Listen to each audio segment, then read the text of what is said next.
Welcome to the Best Worst Podcast, the only podcast fit to be both the best and worst podcast you've ever experienced. If the boys record a podcast and no one's there to hear it, did I waste my fucking time?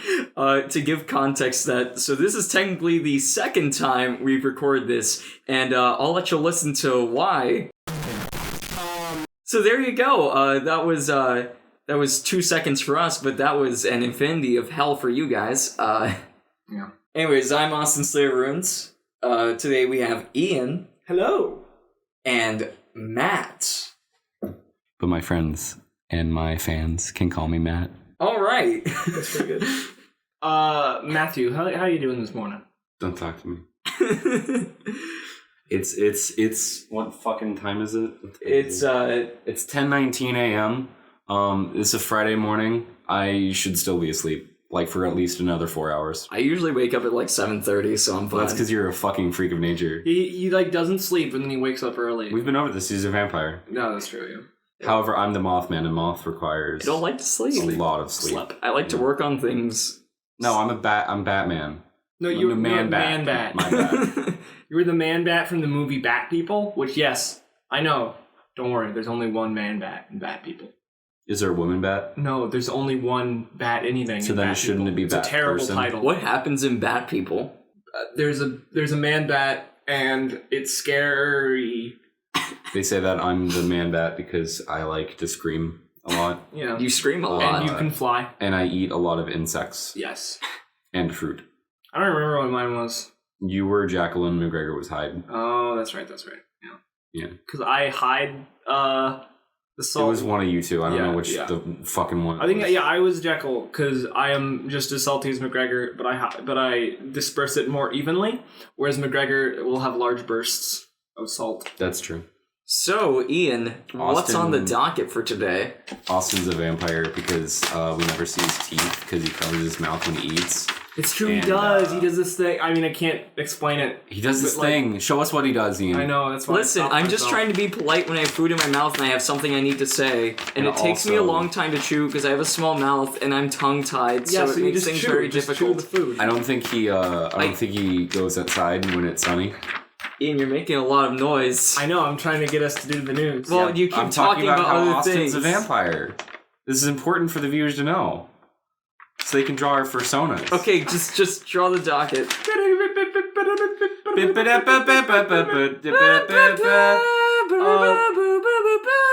First thing, new Valve IP teased by Gabe Newell in the Half-Life universe. Oh boy.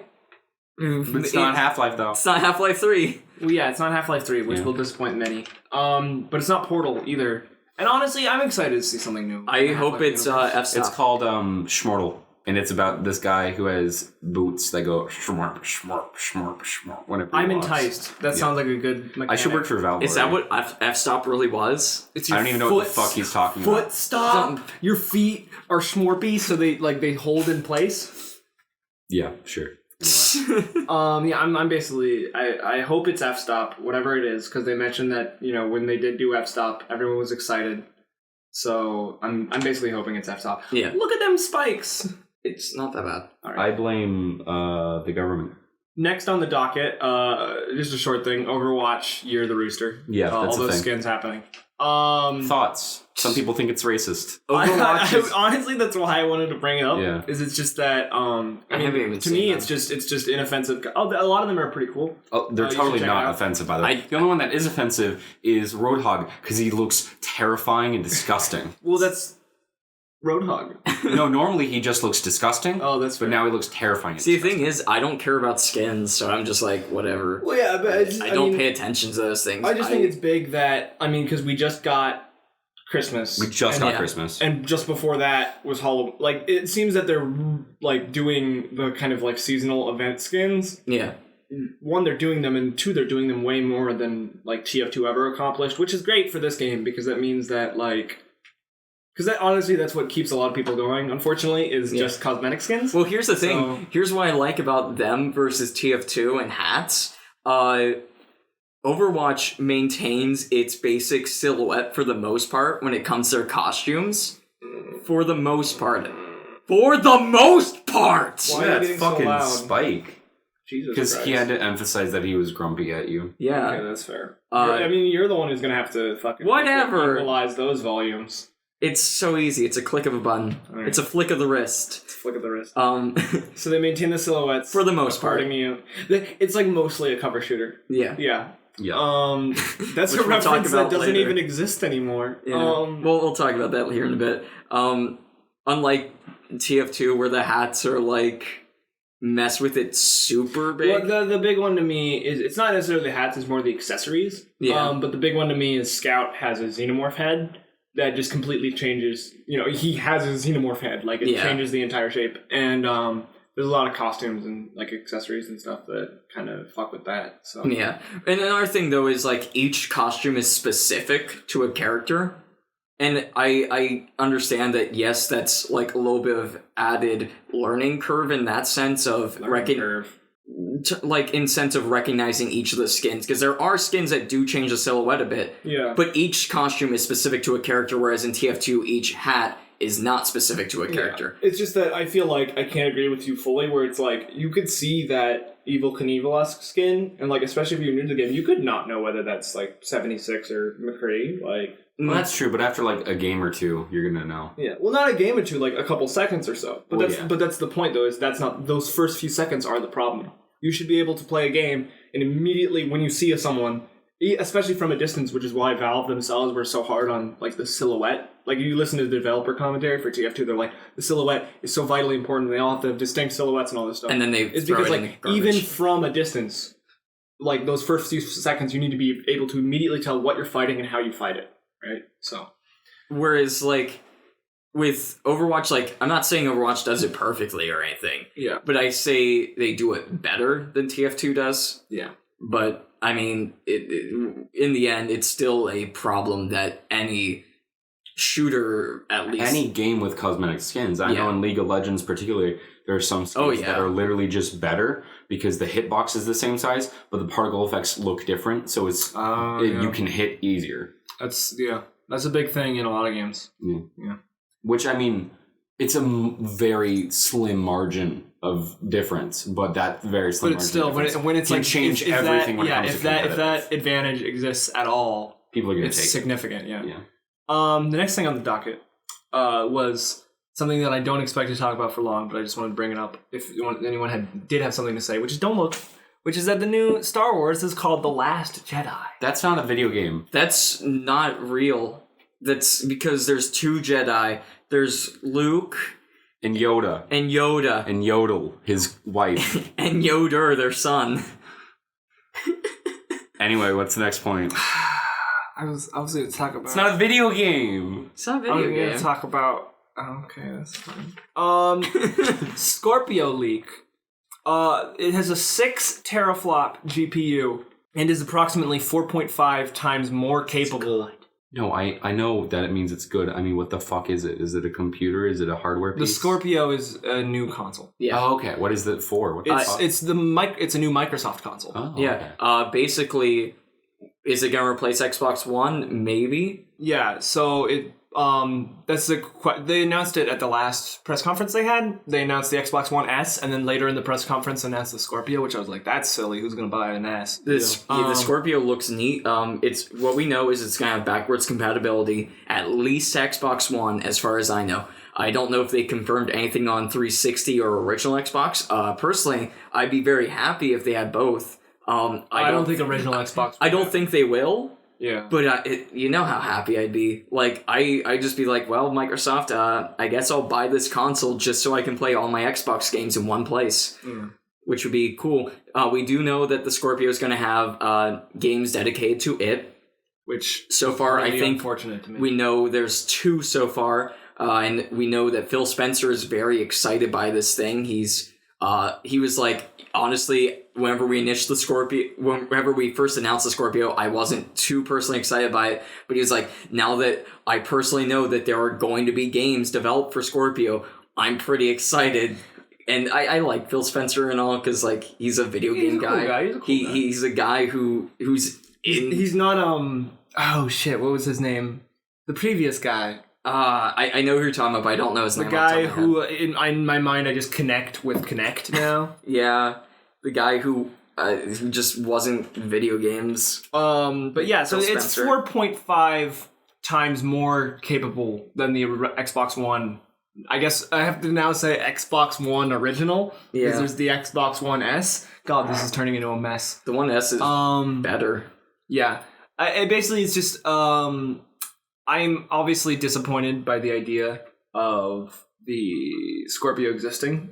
I've talked to you about this before, where it's just like, I think the one thing that consoles have had over PCs for forever now is that they're a social contract, right? Yeah. When you purchase one, it's because you expect that it'll last you an entire generation of consoles, right? Yeah. So I hate the idea of like consoles taking the worst part of PCs, which is constant updating and constant obsolescence, right? Yeah. But when it's 4.5 times more capable than the Xbox One, that is something that, like, even as a detractor, I have to be like, well, that is pretty damn impressive. I remember when it was announced that you were even thinking about getting one, just because of the whole 4K thing. Well, yeah, because I didn't have an Xbox One yet. So that's like as a personal... you still don't have one. Well, yeah, but that's like as a personal thing.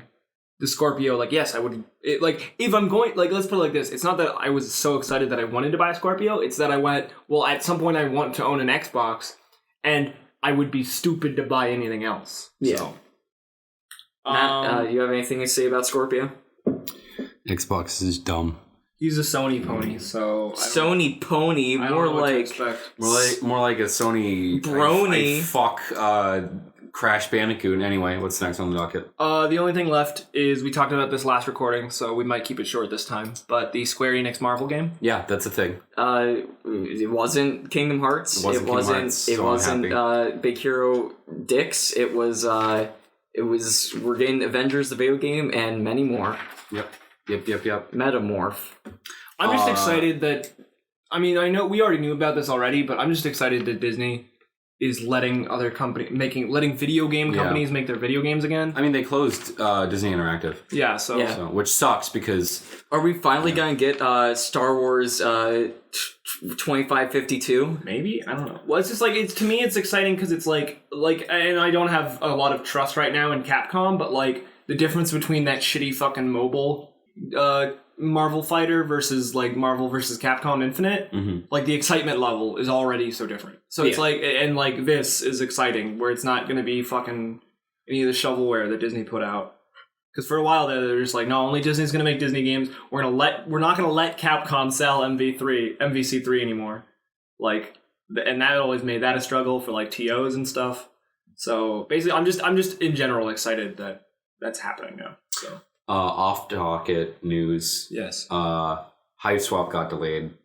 I'm upset about that. Yeah, especially since you brought it up last podcast. You were like, Hiveswap coming out this month. Yeah. You lied to everyone. Well, I didn't know that it got delayed until late last night. So, but they're doing it for QA testing, which I guess I'm okay with. This is their first real delay because of themselves. Yeah. Because when it was first like... We have to delay it because the Fine Gentleman, I think is the name of the company. Yeah. They were like, they basically stole all our money. Yeah. So give us like another year. let us basically make the game starting now. Yeah. But that's disappointing, but I'm excited to see what's going to come out. The bright side is, in the hypocritical words of Shigeru Miyamoto, like, a delayed game is eventually good. Yeah. A rushed game is bad forever. That's true. Yeah. I'd rather have... Well, I mean... Delays are not always bad. I mean, have you ever played... DLC and... I was going to talk about Duke Nukem Forever. Oh, I thought you were going to say Day One. That game took forever to make, it's bad forever. Well, okay, but... you get the point. I get the point, but yeah, it's like, it's not always true. There's always exceptions to the rule. Well, yeah, but...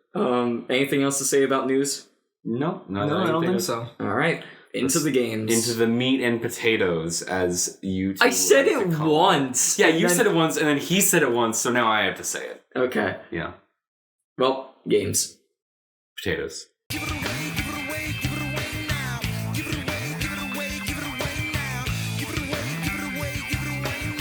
Alright, so, Matt, baby, old man, I want you to talk about Narcissu first.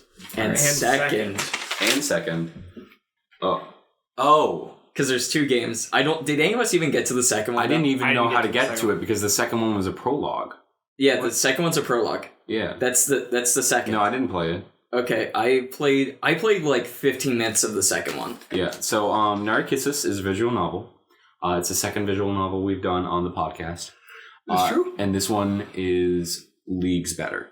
It's the story of a girl and a boy who are admitted to a hospital. Don't fucking do that look. Do what? I'm not. It looked like you were like you. I'm just looking. I know, but it looked like you were. Also, note that laugh I just said is probably the only laugh we're gonna have talking about this game because it's pretty heavy. It's pretty heavy. Challenge for me. So the game is about 2 patients, a boy and a girl. The girl's name's Satsumi. Yes, Satsumi. Can I also mention, for the longest time, I thought your character was a girl. Yeah, so did I. Until well, I was pretty sure it wasn't because then things started to get romantic. And, well, I was thinking they were lesbians. Well, for the most part, the Japanese aren't super heavy. Well, yeah, I know. Heavy on like romance. Well, yeah, but if any game's going to do that, it's going to be their indie games. Yeah, right? Yeah. Especially because it's a PC game, and like PC indie games in Japan are very different from societal norms and stuff because the PC in general is like not seen as a platform for gaming over there. So it's like the stuff that does come out is pretty hardcore and niche and stuff.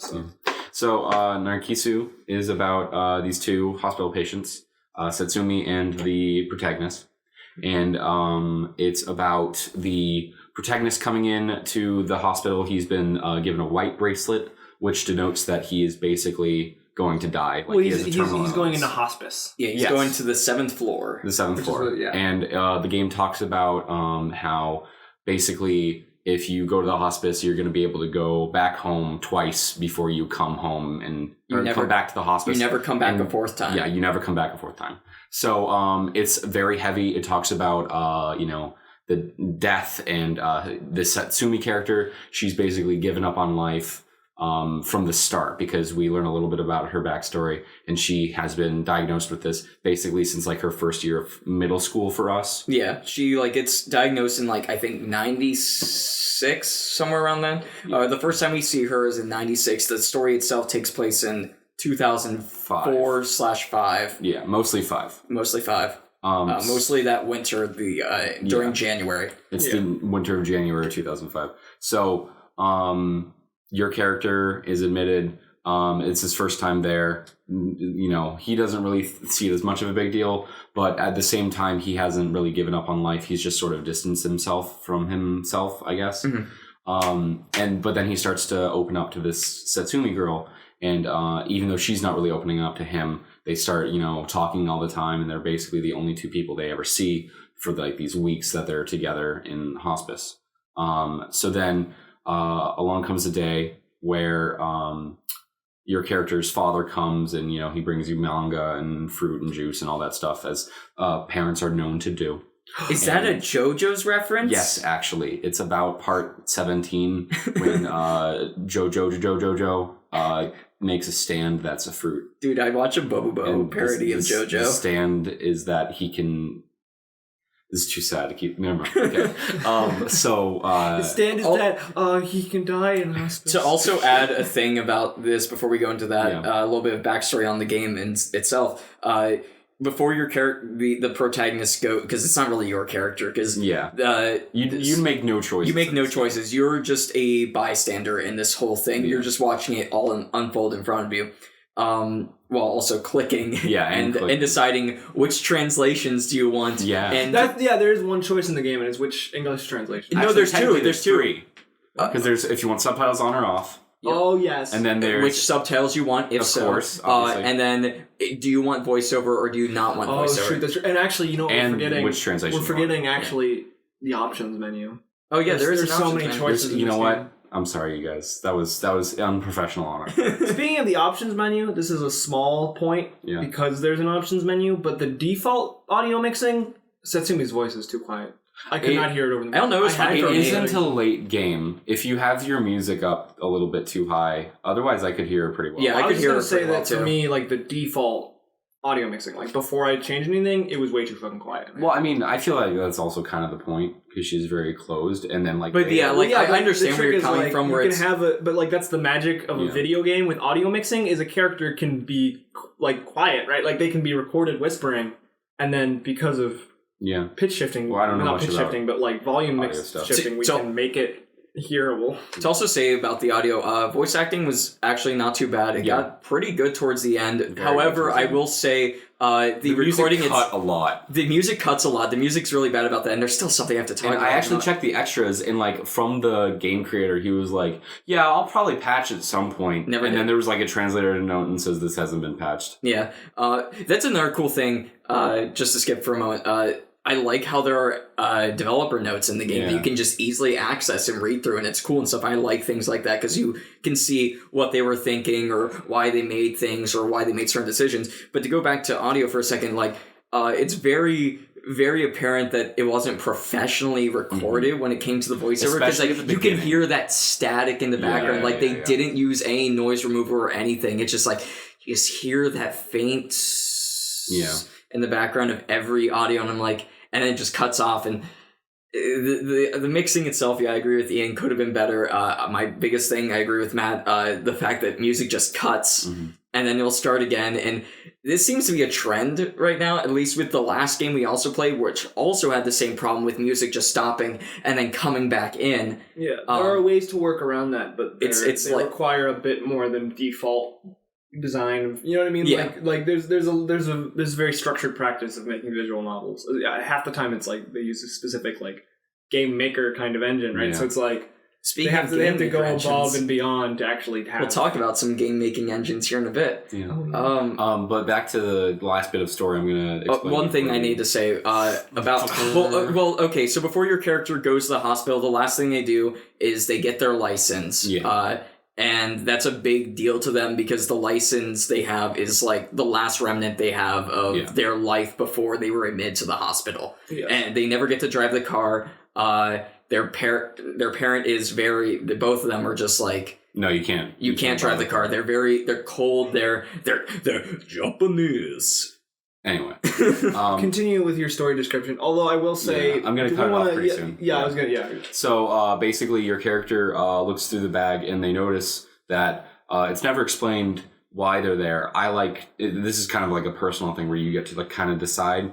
I like to think that his dad did leave the keys in the bag. Initially I thought it was going to be you were going to drive with your dad for a bit, and that was going to be a character moment with your dad. And I thought that's what it was going to be. The other explanation I have in my head is they just put them in there for convenience sake. And well, I thought it was on the table. No, they were in the bag. Oh, yeah. So your character sees the keys in the car. And previous to this, Satsumi and your character have talked about the fact that neither of them really want to die at home because they are subject to hollow kindness of, this person's going to die. This whole pity, oh man, it sucks that you're dying. I love you. Do you want this orange under the family kotatsu? Eat your fucking hamburgers, Apollo. There you go. See, I knew we'd laugh. Yeah. So there's that. Cut to when Ian says we're not gonna laugh. No, I said you were the one who's. I was the one. Said it. Oh, he did. Yeah, I said. I was like, you hear that the part where Matt's a fucking idiot. He said that we're never gonna laugh again talking about this game, and I was like, that's a challenge. Okay. Like we're funny. And then they talk about how they don't want to die at home because there's hollow miles, and they don't want to die on the 7th floor of the hospital because it's. It's not. You don't want to die. You don't want to die in this grossly clean room where it smells. Well, that's not gross. It's sleek and grossly nice. Clean. Oh, grossly clean. Trust me. As someone who I thought you said gross, sleek, clean. No, as someone who spent a lot of time in hospitals, Matt's totally on the ticket. Yeah. Oh yeah. Like they're clean, but they're weirdly. The way I would describe it is like they're sterile. Yeah. And the worst part. It's uncomfortable. The worst part to me about hospitals is the lights. Yeah. Like those big rows of fluorescent lights, they drain on you. Yeah. It's awful. It's an awful feeling. Yeah. So they've talked about how they don't want to, they don't want to die at home and they don't want to die on the 7th floor. So they decide, basically, fuck it. Let's run away. Yeah, so the protagonist steals the car keys and goes over to see Setsumi in the room that they always meet up in. He's basically like, I'm out of here. You want to come with? And she's like, I guess, whatever. Yeah. So that's like her normal Not thing. particularly. Yeah, not particularly. I was trying to remember, what's the thing she always says? It's not outside of particular. Which they, I don't know why they didn't translate that, because that's basically, sure. Yeah. It's basically like, okay, yeah, whatever. Is it like a confirmative, like, yes, or is it like, yes? It's like, yeah. Okay. Yeah. I just thought it was just like a kind of ordeal. Yeah. No, that was really loud. Holy shit. How do you go that loud? I guess he's one of those guys. He's a vampire. Right? Yeah, so. What, one of those guys. Are you talking about how much he sucks dick? So, a couple of things that I want to talk about just in terms of production, because I have a lot to say. I imagine we all have a lot to say about the story, because, I mean, honestly, that's all you can really talk about. But, like, just to get some Well, there's another thing I production think we stuff can out also of the way. talk about, too, but... Ooh, I'm interested here. But, a couple of production things. Just, like, minor stuff. The English translation, a lot of typos. Yes. A lot of typos, and it was very choppy sentences. Which translation did you guys go with? I picked the middle one. I picked the first one. Okay, so we both picked the first one, you picked the second one, so that means we did get we got a scope of both of them, right? Yeah. And I imagine similar problems in both. Yeah, a lot of typos, a lot of... What I seem to notice, and I forgot to keep track if there was any deconfirmations, it seemed like every text box ended in some kind of punctuation, which was part of the problem with some of the sentences, because the sentences would carry on in the next text box, but they would have punctuation. So, like, for instance, one of them... Oh, I forgot to write down the example, but... Like, he's in the middle of the sentence, and there's just a period, and then it starts the next sentence. So I'm like, is that part of the problem where, like, they had to, or felt they had to, put punctuation at the end of every text box? Yeah. But also just, like, minor, just, like, X-ray stuff. Yeah. Yeah. X-ray stuff, typo stuff. I felt that the art was a little lacking, specifically because how the game presents itself is a black screen where the bottom third of it is text boxes, and then there's a tiny sliver, maybe like a fifth of the screen or less. I would say about like a fourth, like a quarter of it. I don't genuinely know the exact ratio, but maybe like that much is a shot of wherever the location is or something similar. Yeah. And in some instances, it can be really impactful, but in others, it just kind of feels boring. Yeah, well, it's like... And I don't think I would have liked the alternative of it being like the full screen. Yeah, I like the perspective of it, right? Like, I like the UI in that sense. Like, I like this whole slim view. It reminds me of it's very film-esque in that sense.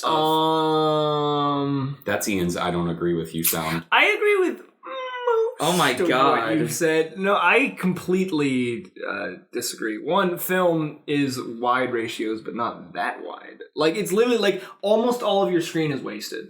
It's a small sliver, and basically my biggest problem with this game is like, because like we talked last week about how like having choices and not having choices sometimes is not what makes a visual novel good or bad. I think this was a good example of where you could not have any fucking choices and it can still be great because it's a visual novel, right? Yeah. But this was barely even a visual novel. Yeah. This was just a they wasted at almost all points they were wasting the fact that this was a visual medium. Yeah. They only show Setsumi 3 or 4 times. I will say, and that's the only character that's ever shown. I will say, from what little I played of Narcissu's second, it's better about that. There's more artwork for one.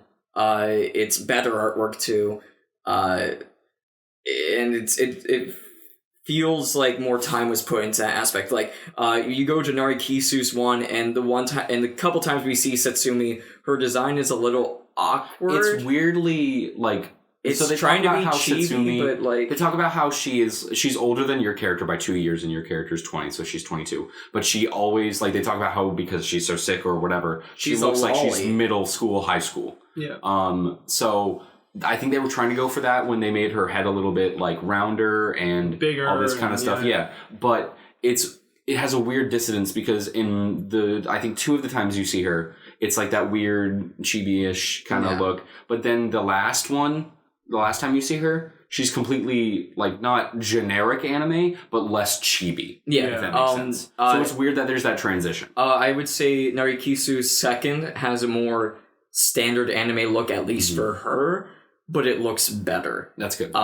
It looks more coherently designed. It flows better. It looks more proportionate. From what little I saw, I didn't get that far. I got 15 minutes into the second game, which is a prologue that develops more on her character and as well as some other characters that weren't in that first game. But yeah, visually the game is all right. I guess it's fine. I personally, from my standpoint, I was fine with it. Yeah. I was not paying as much attention to the visuals themselves as I was to the core of the story, which was the context, what is being said at the bottom. I was very disappointed by the visuals, but I guess that ultimately came down to a difference in what we're looking for in a visual novel. Because I'm a person who doesn't find too much appeal in visual novels, right? I do not actively seek out playing them. This is the second visual novel I've played. You've ever played, yeah. I've played more visual novels in the past week than I have in my entire life. Yeah.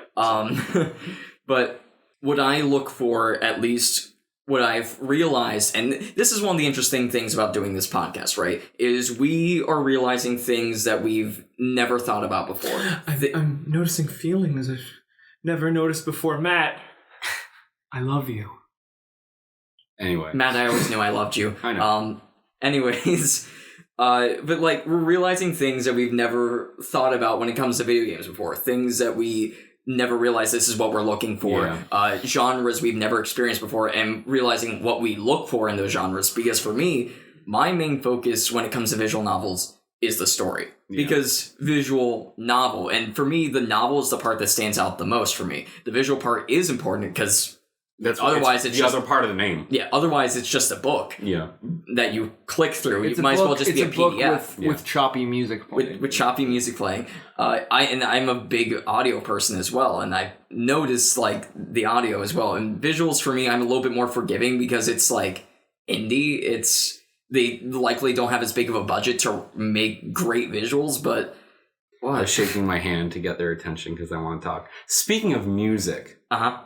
I genuinely liked a lot of the music. The audio issues were very apparent, where a lot of the songs would cut abruptly. But the tracks themselves, I very much enjoyed. I like that jazzy-ish one, like the one that felt like you were in like a coffee like shop. That song, I liked it. But there's a thing with that song that I do not like. Yes. When it plays at the end. Just cuts to that song. Yeah. Like, I get what they were going for. So, spoiler alert. No, do we want to talk about spoilers for this one? We've already... I mean, you said that he runs away, but that's like the first chapter. That's like the end of the first chapter. We also say that they're terminally ill. Yeah, and that's within the first few text boxes. Like, you get what I'm saying? Where, like, there's a difference. So it should be obvious what the ending is what I'm saying. If they're terminally ill. Oh, okay. So do we want to talk about spoilers? I'm fine with it personally. Okay, the spoilers is an individual dies at the end. Yeah, okay. Possibly multiple individuals. And there's a scene where, you get the post-credits remembering kind of thing, and it jumps from this, very sad, elegant song. And it's just quiet for a moment. It's quiet for a moment. But like just for a brief second. Yeah. And it cuts to this jazzy coffee club song, and it's like, I get what they were going for, because it's like a remembrance of the good times that you had while you're watching all these events happen. But the problem with that is it cuts in too fast. It's uncomfortably fast. Like, there's a difference. I'm going to go to Neon Genesis Evangelion for this comparison. Because Neon Genesis Evangelion... Always a good name drop. I read the light novel. Yes. It has really, really sad moments at some of the end of the episodes. And the ending song is pretty, jazzy. But the difference is the jazzy in this game is like...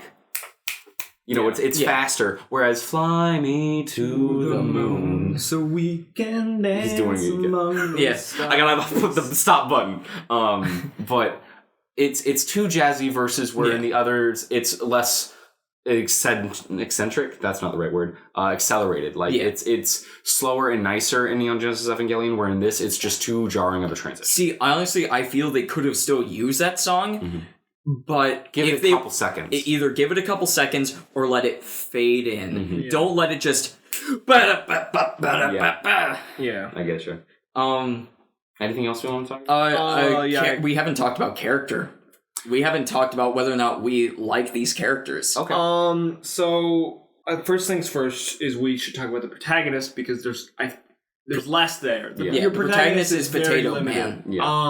Well, but I think that there's a lot. Well, there's definitely things like the whole idea of like there's this whole concept of you before the hospital is completely different from you after the hospital. Yeah. Like before the hospital, I don't remember if this is exactly true, but you were a relatively good student. But you kind of just went with the flow of everything. Yeah. Like the only reason you got your driver's license at all is because everyone else was doing. Yeah. But afterwards, like you do illegal stuff. Even before, like they mentioned that they've done things like this before. Like did they? I think it's implied that they had was it mentioned or implied? I think it was mentioned because like they were like. I wasn't expecting it to be this bad this time. Oh, I know what you're talking about. That's not... It's not that... They're talking about specifically the weight of the object in question. Yeah, carrying things. Because, like, the way I read it... He's gone to those before. You can be 18 when you go to those specific types of places. Pachinko whereas in... parlor. Yeah, Pachinko parlor. It was the Konami Pachinko mine. Yeah. But in this instance, because of the weakness from their illnesses, he was unable to continue with it. But even so, you get to see this more renegade, like, balls to the wall, which is a very cool transition from this character that we've started to learn of as a very, not meek, but definitely a follower compared to a leader. Yeah. When it's also like, he accomplishes all these things because... Like it's almost like even before he's dying, right? Mm-hmm. He doesn't have much of a purpose. Yeah. And then like for a while, which is like a weird pacing thing. Chapter 1, if anyone goes out and plays this game, I'll warn you, Chapter 1 is very long. It is. And then after Chapter 1, the chapters just blitz by, which actually makes a lot of dramatic sense because of I like the content. Honestly, I liked it once the pace picked up in that way. Yeah. But actually, I think the game started to get a lot weaker in the really fast middle chapters. It got stronger again at the end, but I think for a couple chapters I was like, I'm ready for this to end, but like right there, like towards that middle-ish part, there was like 3 chapters. I feel like because I think altogether it's 8 chapters. Yes, yeah, it's 8 chapters altogether. I think there were like 3 chapters worth. I was just like, I'm kind of ready, but for the most part, I was fine with the pace of it. Yeah, well, it's because like it made dramatic sense to me. Where it was like, and because like they leave and they're on the lam and all that stuff. But more importantly, it's like so before he's even diagnosed and sent to hospice, he doesn't have much of a purpose, right? Chapter 1, he doesn't have much of a purpose. When he realizes that he's going to spend his last time on Earth, like, doing things for her, like, because that's ultimately what it is, right? Is he has this idea that she has somewhere she wants to go. Yeah. And even though she's not saying so, he's like, I want to leave is the first thing. Like, let's get out of here. Let's not die at home or in hospice, right? And then after that, it becomes like, well, where do we go now? I'm going to take you to that place you want to be, right? Yeah. So he finds a purpose in her. And so like, and then that's when we see this character start doing these like crazy things that are so things. Daring and so. Like almost steals gas because he's just like, we have to get there. He steals from a pharmacy. That's crazy. He runs in and steals his bag as like from this old man. And he's just like, I just need a purpose to live at this point. That's a crazy different translation than how they do it. Well, like he steals it from like the pharmacy guy. I thought you were talking about the other thing. But the guy that's at the pharmacy, the pharmacist himself, is an olderish dude. Yeah. I know what you're talking about now. I thought you were talking about a different instance. Satsumi. Yes. She starts out... I think I know what you're talking about. What? I think I know what you're talking about. Well, actually, before Satsumi, I just have like one other thing that I wanted to talk about with the protagonist, which is... This is something actually... Okay, so first things first, there's a weird structure where, like, every once in a while, we'll just cut to Satsumi. And we actually start with Satsumi, which is, I think, why you guys thought it first. It's very weirdly jarring, because it doesn't... It doesn't tell you, right? So I think that's why... It doesn't transition well. I think that's why at first you guys thought... Oh, no, I know that's why I did. Yeah. So, because it took me, like 2 or 3 chapters to finally realize. I was like, oh, wait, that was Satsumi at the beginning. Yeah, so, but Satsumi mentions... feeling like she's outside herself, right? Mm-hmm. And I don't remember if the protagonist ever mentions the same thing. Okay, he does explicitly mention it. I was going to say, even if he doesn't explicitly mention it, I received the idea that he was also in that same boat. Like, he very much was outside himself, which I thought was brilliant for this kind of story and this kind of storytelling, because one, it's very true about depression, and I've never been dying before, but I imagine it's very true about dying, right? Like you're not a part of it. You almost extract yourself, and it's third person now, right? And so one, it felt like it was probably very accurate, right? So I guess with these kind of extraneous circumstances, it's not about being accurate as much as it's about sounding accurate, right? Because I don't know what it's like to be dying, but that sounds like would be what it'd be like. But it's also very convenient for the narrative structure, right? Because it's all past tense, and it's this very limited storytelling structure, right? So it's like, to me, that's a very smartly convenient way to have a place in character as being someone who is themselves placed out, right? It's easier to immerse ourselves in this guy because he is just as much a stranger to his own story as we are a stranger to his story. He's like the Luke Skywalker, right? Yeah. He's the guy who doesn't really know what's happening, who's been thrust into this situation, and we're learning with him. Well, because he's watching his character do things. Yeah. In the same way that we're watching his character do things. So. I like the whole idea with Setsumi, where it's this idea of, I gave up right from the beginning, because if you don't view anything as happy from before, and you don't view anything as happy or good that's happening now, in that sense as well, death isn't painful.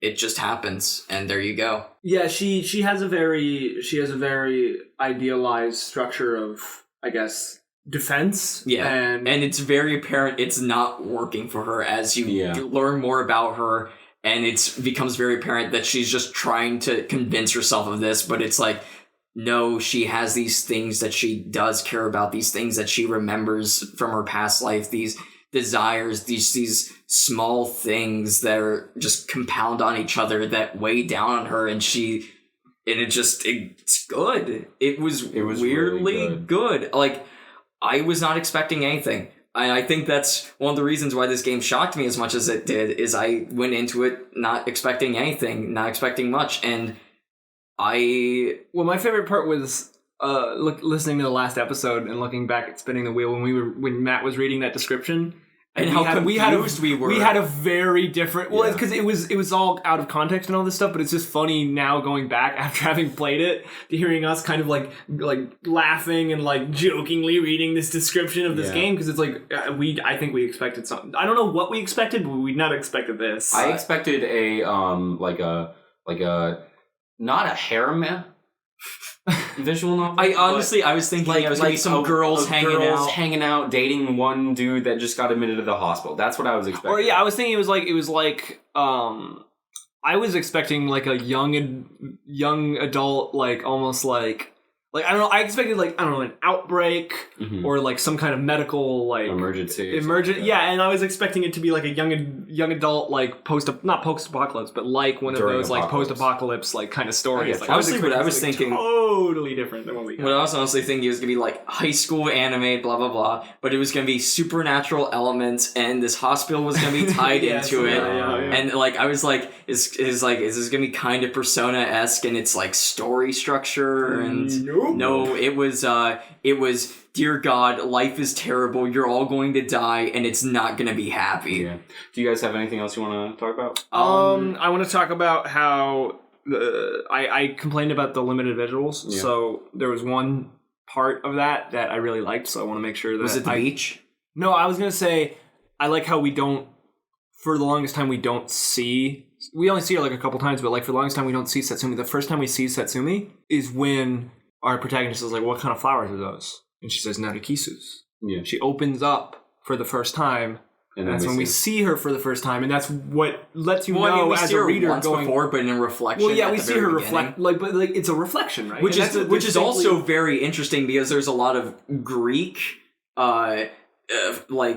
parallels here to... Well, yeah, the exact myth of... Narcissus and Echoes. Yeah, we wouldn't pronounce that character as Narcissus, but anyway. But, that's what I was going to say. It's like we see a reflection, and that's relevant to the narrative of Narcissus falling in love with his reflection and turning into a flower, which is where the flower gets its name, and like she is Echo. And it's very good about like putting that in and not shoving it in your face. Like, I honestly didn't even recognize the reflection thing until this second. I was thinking back on, like, oh wait, that's why we see her through the reflection, because it's a parallel to that. And like, there's also these parallels of her being Echo in the sense of she herself isn't going to command what's going to happen. She's just going to say yes, but only if someone else asks her about it, and if they say yes. Yeah, well, and it's also like, and it also makes it more significant that the first time we see her after she opens up about the flower is the first time we see her and not a reflection. Yeah. So it's like, and that to me is great because as a reader, like that plants the seeds in your head, like, hey,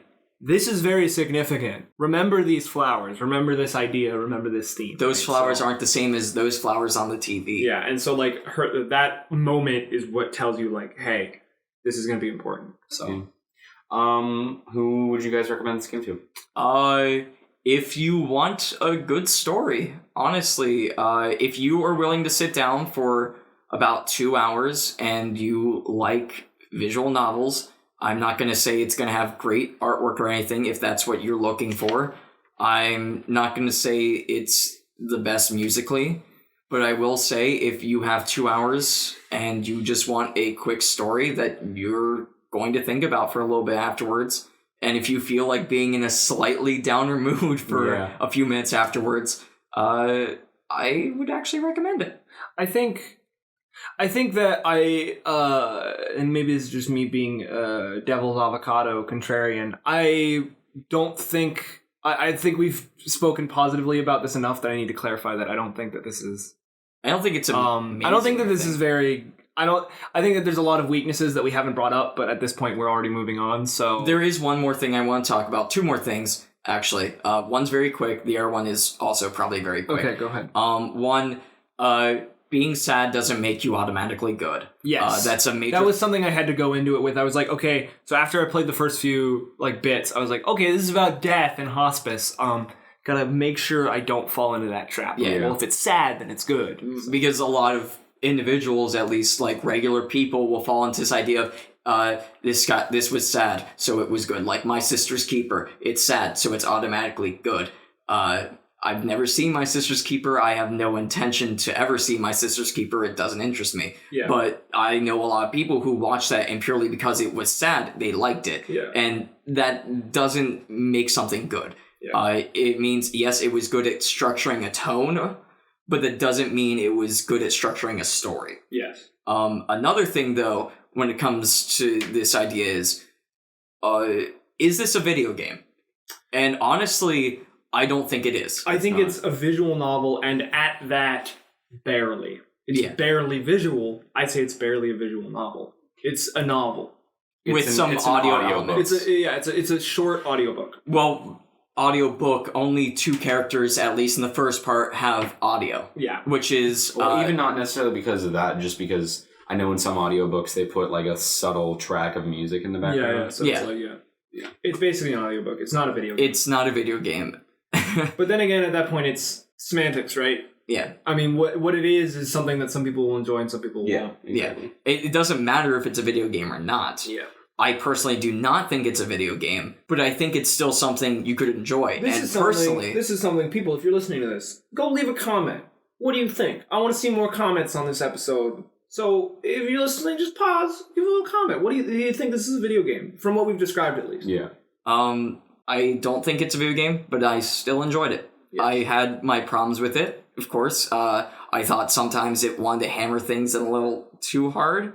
Yeah. But... Well, my big thing is it's just like you think about it afterwards. That was the point where I was like, well, I don't want to be too positive, because that was one weakness I thought. Was like, I could turn this game off and it was gone from my head. It wasn't something that stuck with me, and especially if it's going to be something about death. Not necessarily it's that this makes me know it's bad, but I would know it is good if I had it stick with me, right? And it was very easy for me to just turn it off and like turn it off in my head. So that's where it's like I don't want people going into this thinking like, whoa.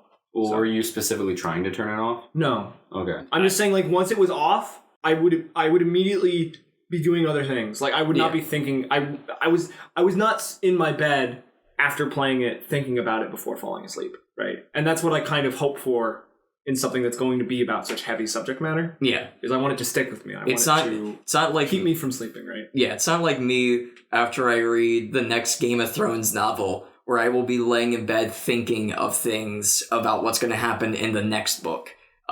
Still waiting for that next book, though. It's been, it's almost 6 years now. George. Woo. George, get on it, please. Come on. Shouts outs to George R. R. Martin. I know you listen to this podcast. Please finish the book. I very much appreciate it. I need to know what's going to happen next. Austin will pay you money. I'll pay you money. I'll buy the book. Would you suck his little train conductor dick? Dude, he always wears that train conductor hat, and it's great. I imagine he just plays with model trains. I imagine that's why he hasn't finished the next book yet. He's just sitting in the basement playing with model trains. Matt, who would you recommend this game to? I would recommend it to anyone that wants an introductory visual novel. Opposing your point, it did stick with me. I really enjoyed it. I'm glad it did for you. Yeah, I definitely understand its flaws. But those flaws did not detract from the fact that I thought it had a very nice story. So to anyone that's looking for an introductory visual novel, because I, along with Austin, have not played a lot of visual novels, this is the one I would recommend, I believe. That's Out of my limited library of visual novels. I honestly feel like I'm in this middle space between you two, where like it did kind of stick with me, but I think it stuck with me. Well, that's why because you did say that, right? You're the reason why I brought it up is because you brought it up. So I imagine it did stick with me. The reason why it stuck with me, though, was because I was thinking about it for the podcast. Oh, that's And so, like, I'm in this middle space where I'm like, yes, it did stick with me, but only because I was paying so much, like, my focus just so I could be like, well, what do I want to say about this? What do I want to say about these things? Do I have a lot to say? And looking at it, I think we had a lot more to say than I initially thought we were going to. Yeah. Well, especially when you realize something narratively and thematically about it just now. Yeah. So, yeah. Transition to something of a little bit of a lighter tone. I didn't get to say who I would make it. You don't get to. You totally did. You were like, I wouldn't, because it's... No, I didn't say... who would you recommend it to? I would recommend it. I think you just convinced me. I would recommend it to people who are interested in the visual novel genre and have not don't want especially if they don't want to drop the money yet. Yeah. Like it's especially because it's relatively short. Well, that's what I was gonna say. Like not because I don't want to bring up price, right? Usually in this podcast, I want to avoid bringing up how it's free. Like not even the free part. Just it's 2 fucking hours. It's less than 2 hours. Go play it if you're interested. At least the first part is. The second we don't part know about the second game, but you don't need a second game to play. Like you don't need to watch. You don't need to read the prologue. From what I've seen, understand the story. The second part adds quite a bit. At least the first one, people are like, it adds more to Setsumi's character. It adds more to this world and everything that's happening. So yeah. So especially if you're not, if you're new to visual novels, and also if you really like sad stuff. If you do not like sad stuff, do not play this game. It's sad. Because there are people who don't want, they don't want sad time in their video game time. Yeah. But like if you do. Like I have like my sibling, I have a sibling in mind who I'm like, this is right up their alley. Mm-hmm. Like if you like sad stuff and you're interested in visual novels, check it out. Mm-hmm. So now transitioning to something of a lighter tone. Jesus, take the wheel, take it from my hands, 'cause I can't do this on my own. Austin. Yeah. I want you to talk about Jesus Christ RPG Trilogy. I'm glad. Okay, so Of the three of us, which one, if any of you guys, I know one of you at least, were raised Christian. So really, that means you're just asking Matt. Because you know yourself and you know me. Yeah. Matt, were you raised Christian? I was raised Episcopalian, which is a subset of Christianity that they do fish. It's basically cool with divorce, and they're a little bit more liberal, but that's about it. Ian.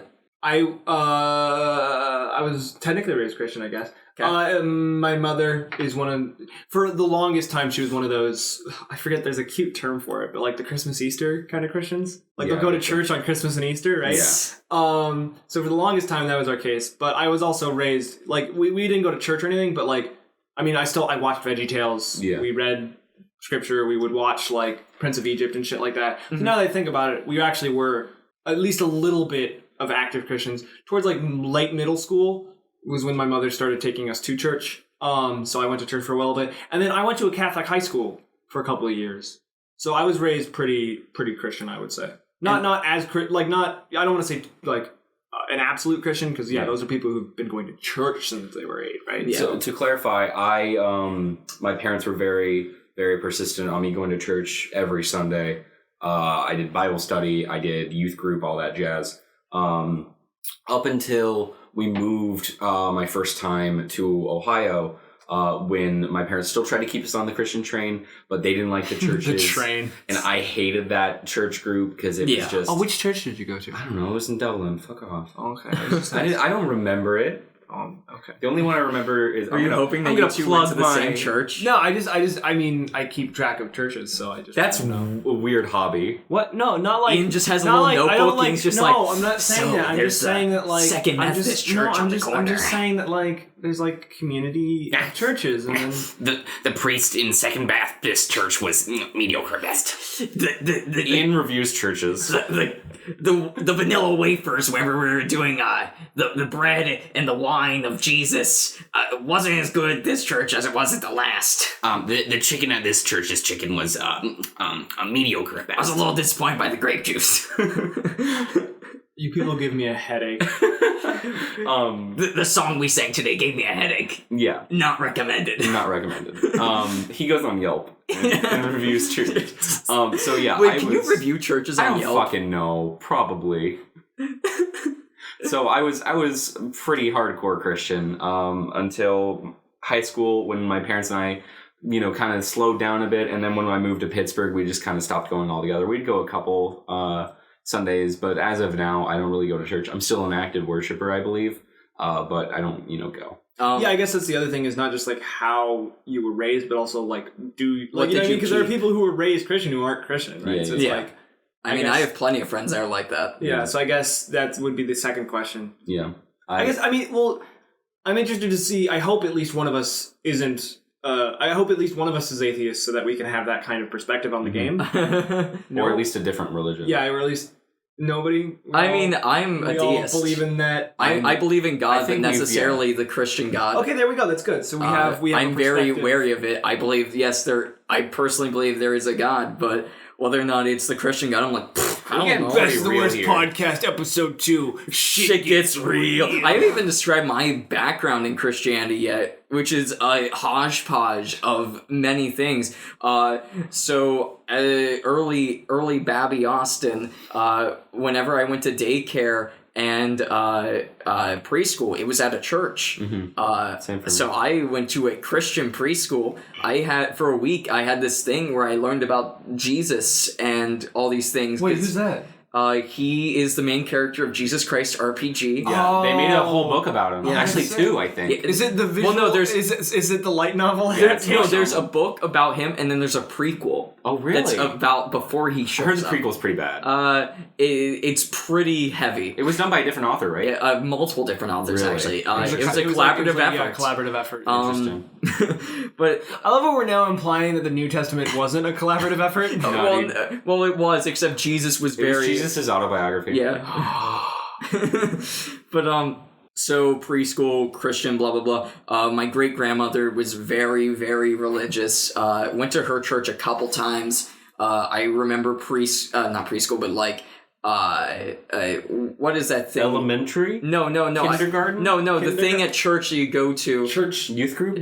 No, not youth group. Sunday school. Sunday school, yeah, Sunday school. I remember youth group, fun times. I remember Sunday school, which like at that church happened during church. Oh, really? During regular church. So all the kids would go up after a certain point, and they'd be like, "Okay, kids, go up to Sunday school." And it was like this old church, and we were up in this attic area. Oh, that's. And there was one lady who taught Sunday school, and she had this lamb named Lammy, and I don't remember anything but that. But where did Lammy touch you? Show me on this Lammy where the other Lammy touched you. Basically, it was like this puppet. It was a puppet lamb. She's like, "Hi, I'm Lammy." Oh, that's fucked And up. I'm like, and now that I think about it, I'm like, holy crap, maybe this was like some horror story because it was in this wooden attic. It was this wooden attic in this giant old church. Was the attic larger than my room? I mean, it like the roof was here, so it was like, like you had both. Describe the usable space. Was the usable space larger? About the same size. That's disgusting. A little bit longer, but there was like an area beside the steps you could go around, and there was some more storage space over there. But like this area where Sunday school was happening was probably about just like maybe just like twice as long as this. I'm in college housing. That's really small. Yeah. This is sketch as fuck. Yeah, so it was an old church. It was like how many really other kids did you guys have to sacrifice? I think there were like 7 of us all together. How many were there at the end? I was the last one. Okay. He was the only one who avoided myself and my grasp. myself and my cousin. We were the only 2 left. She and I. You just said that you were the only one left. I think Ian. I think Austin might have a case of personality disorder that he created as a defense. Well, yeah, he mechanism created a against second. Slammy. That's actually how it usually starts, really. So I could see my imaginary friend cousin. Their name is cousin. They're not his imaginary cousin. They're his imaginary friend. They're from Hawaii. A cousin. I don't know what a Hawaiian sounds like. Let me change that. I don't know how to do a Hawaiian voice. There you go. That's probably better. Yeah. Yeah. Just go. Can you smell what the Rock is cooking? I don't think The Rock is Hawaiian because he is. He is Hawaiian. I don't think that The Rock has ever done that, and if he has, I apologize. But he has. No, that's like the thing. He goes, "Can you smell?" And he rolls his tongue like super obviously in Ian front really of the likes camera. wrestling. I don't care for wrestling. Another thing as a kid, I watched a lot of wrestling, but that has nothing to do with religion. There's nothing to do with Jesus Christ RPG Trilogy. Jesus Christ Well, I need to continue talking about my religious experiences because you guys talked about yours. For like 5 seconds. Okay, yeah. Well, you guys keep interrupting me. This is a funny joke. Anyways, didn't go to church a lot. It was very inconsistent. My mother and I, we went to all these different random churches. We would go like for maybe a couple weeks and then we wouldn't go for months on end. And this pattern kept going on. I went to an elementary school where, you know how most elementary schools you have like art, gym, music, that shiz. We also had Christianity. This was a public school, by the way. Oh yeah, you've talked to me about this before, and how I'm pretty sure that's like a federal, like you can't do that. Literally, it was a public school, and learning about the Bible and Jesus and Christianity was a mandatory thing that we did twice a week. That is like isn't that like super illegal? Yeah. Like, and that was the thing. So that happened. It's like God's Not Dead 2. He's surely alive. Yeah, I love that movie. It's great. I love when Asian. We'll know tonight. Asian man though, you are not my son anymore. Don't drag this fucking garbage. You bring dishonor on our family, and you are no longer my son. And then and then after that, eventually, it wasn't probably until I was like in 5th grade, started going back to church a little bit more, went more consistently, went to Sunday school, and that persisted until the pastor was changed to a different pastor because it was a Methodist church. Because the last one got arrested for Lammy adventures. No, it was a Methodist church, so pastors switch out after so many years. Yeah. And we had this reverend come in, and he was an asshole, so we stopped going. Similar story. Then we went back again to a different church where we liked the pastor more, but then we didn't go as much. There was one point at the church before that one, the one where we had the pastor that switched out. I was part of the youth group, but only just so I could go to Washington, D.C.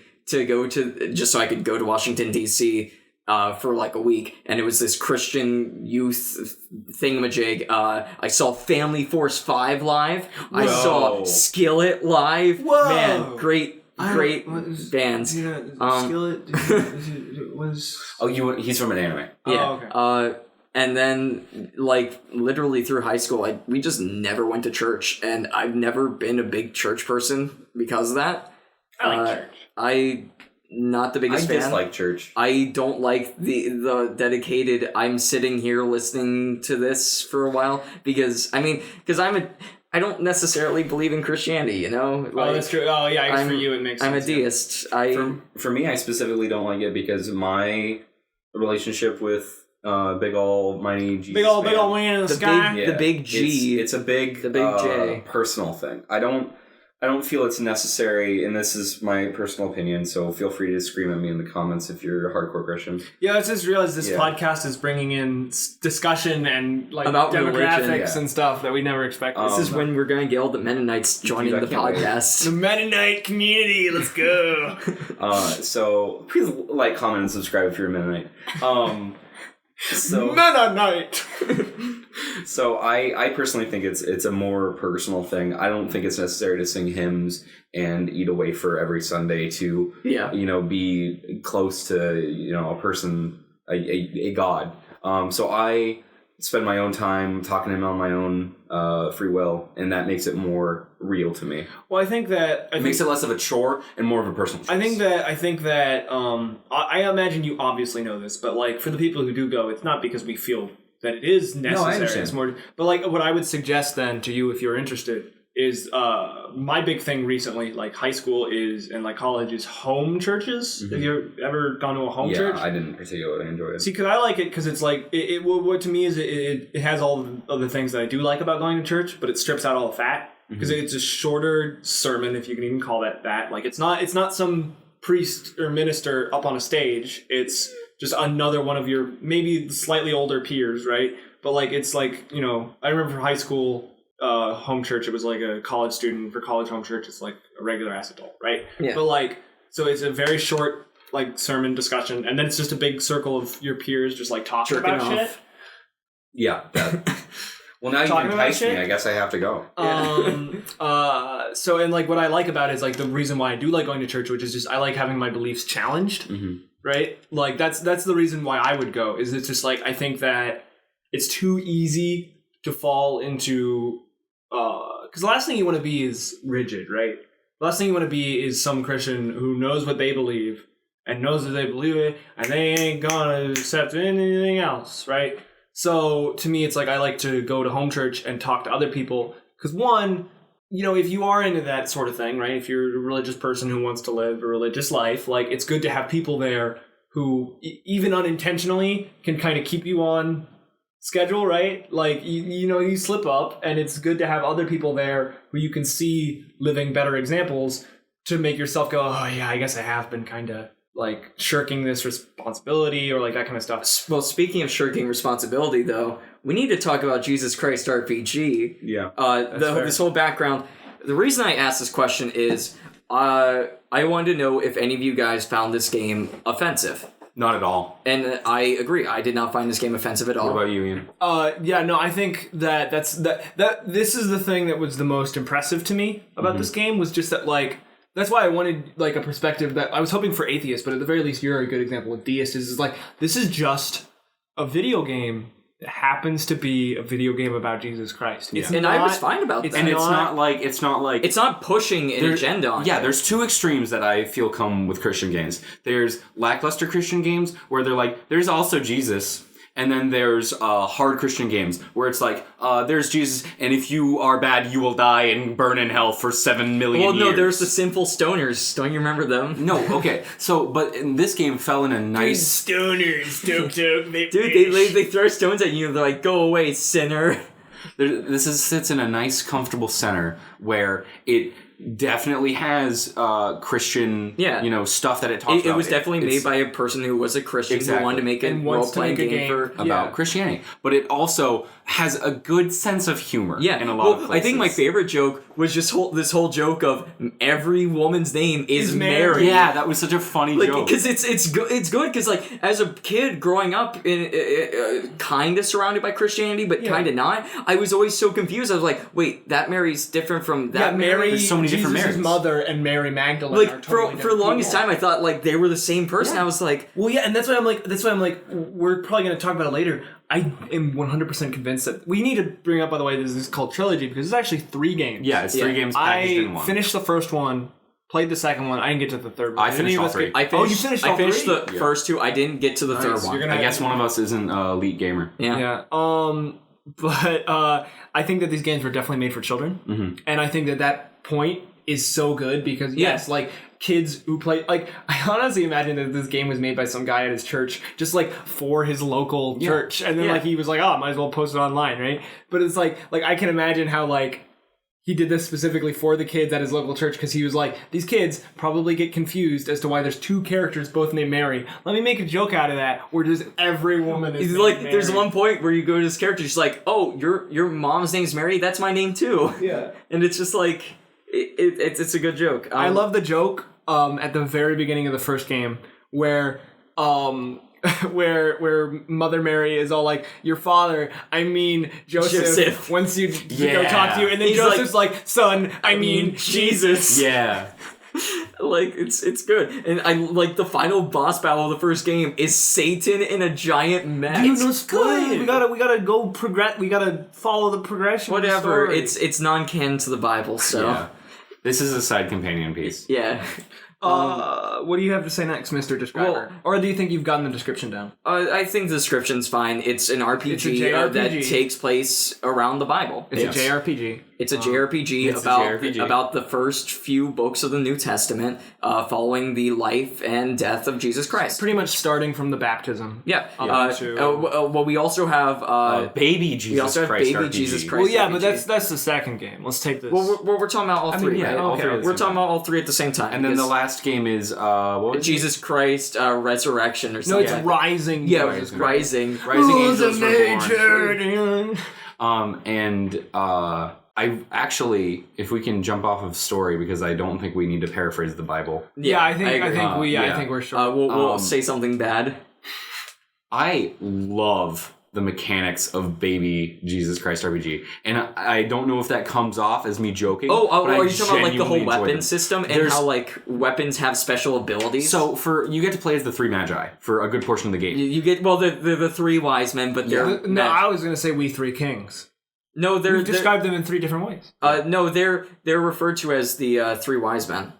We three kings. That's like a thing, dude. I know it is. He's talking about in the game specifically. Okay, well, I'm just saying that like they're all. Well, Yeah, I know You're there's- like trying to correct him. For I know calling that them there the three magi, there were like, they're three. all I acceptable. know there were three kings like traveled afar, following some. We don't need to paraphrase the Bible. fucking star. All right, So- okay. Everyone knows this story. Yeah, so you get to play as the three magi, and it's really cool because how they work. So there's it's made an RPG simulator. RPG simulator, Jesus Christ! It's made an RPG maker. Yeah, which is the engine I was Yeah, exactly. flash And forwarding we'll to. get to that. But that means that basically every character has three like bars. They have a health bar, a miracle points bar, which is usually a mana bar, and an angel points and bar. Sometimes it's talent. In the first game, it's talent points, which is cool because each character has their own specific talents. Exactly. And then Baby Christ, it's angel points, which for Mother for Mary. Mary. for Mother Mary. Because Mother Mary, her like what I love about these series of games is that like Each game has its own mechanics. Well, like, but no, I'm more like character to character. Like for instance, Jesus can't attack. Yeah, Jesus cannot attack ever. He can only use miracles. Mary can summon angels, and that's pretty much.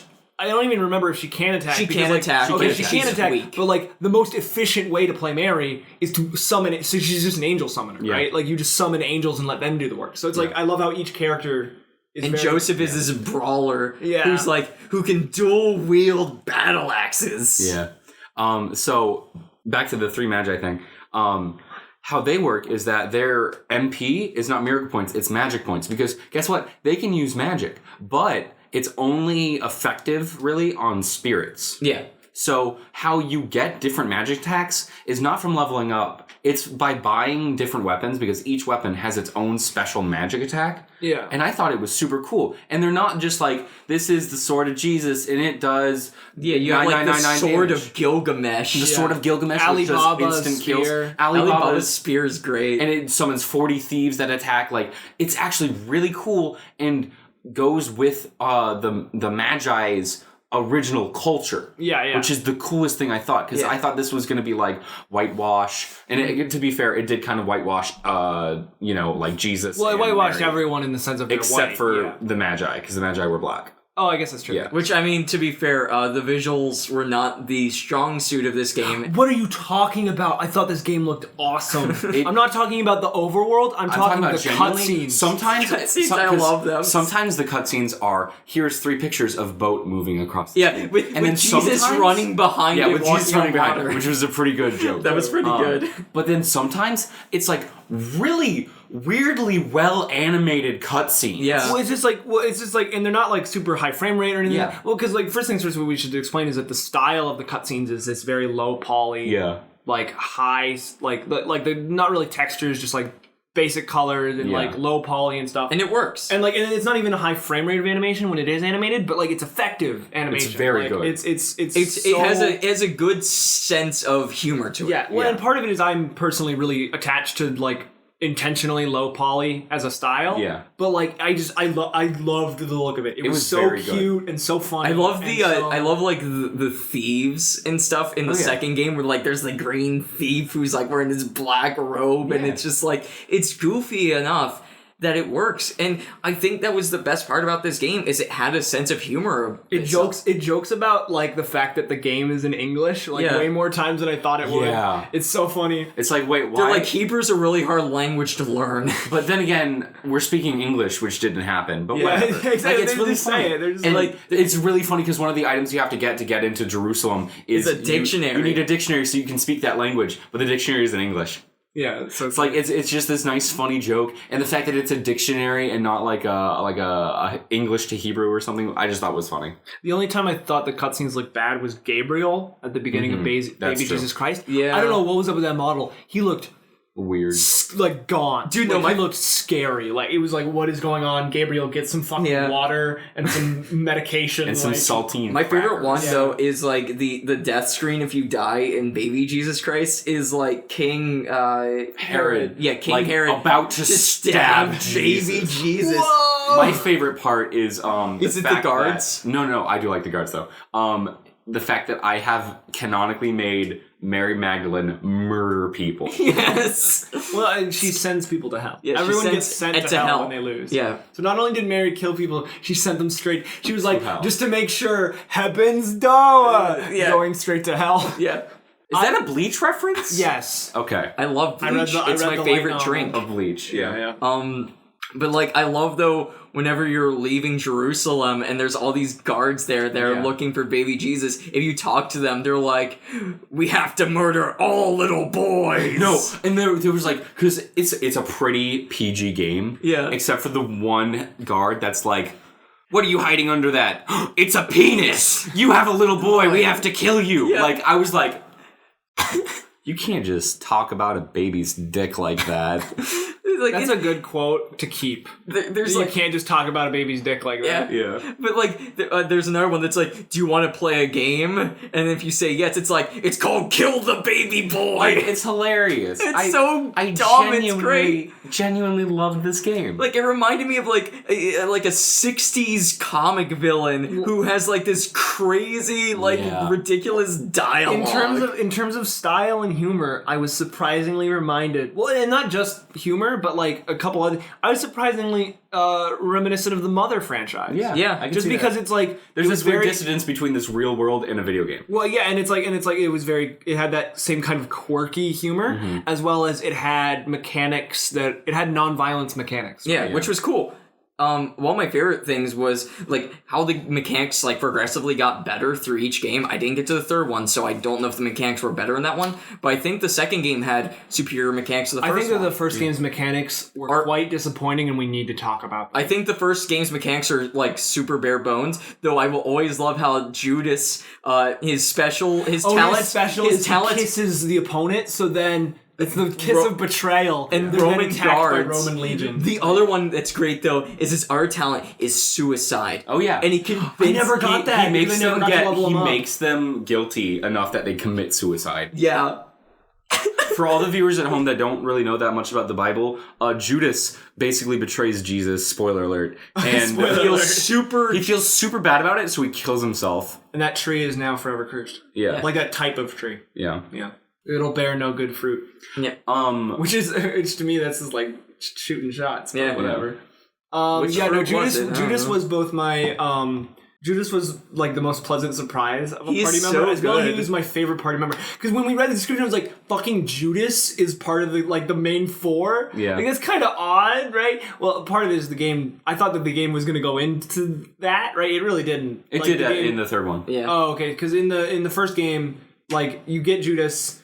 And then the rest of the game is honestly not much left. And then, like, it skips the whole death and resurrection, which means we also skip the Last Supper and the betrayal and all that. So, like, Judas doesn't actually ever get a chance to betray the party. At least in the first game. I was like, whoa, how's Judas going to be in the party? That's kind of weird. But then, like, one, it was fine because of all that. And two, he was also just a lot of fun. Like, I loved the kiss of betrayal. And the fact that his weapon of choice is a noose. It was good. Did you guys get the secret weapons for everyone? I got the secret weapon? Yeah, I got the one secret weapon for, Judas? No, not for Judas, the other guy. I got it for Judas. I didn't get Judas' secret weapon. Oh, dude, it's super easy. How do you get it? Do you know the one town where there's that poison lake at the back? Yes. You go back there with rope, and the Satan's like, I want rope. And then you give him rope, and he's like, that's cool, but now I'm going to have rope and this cool noose. And then you fight him, and if you beat him, you get You fight Satan early? Yeah. Yeah, you can. I was always wondering why he was back there. Yeah.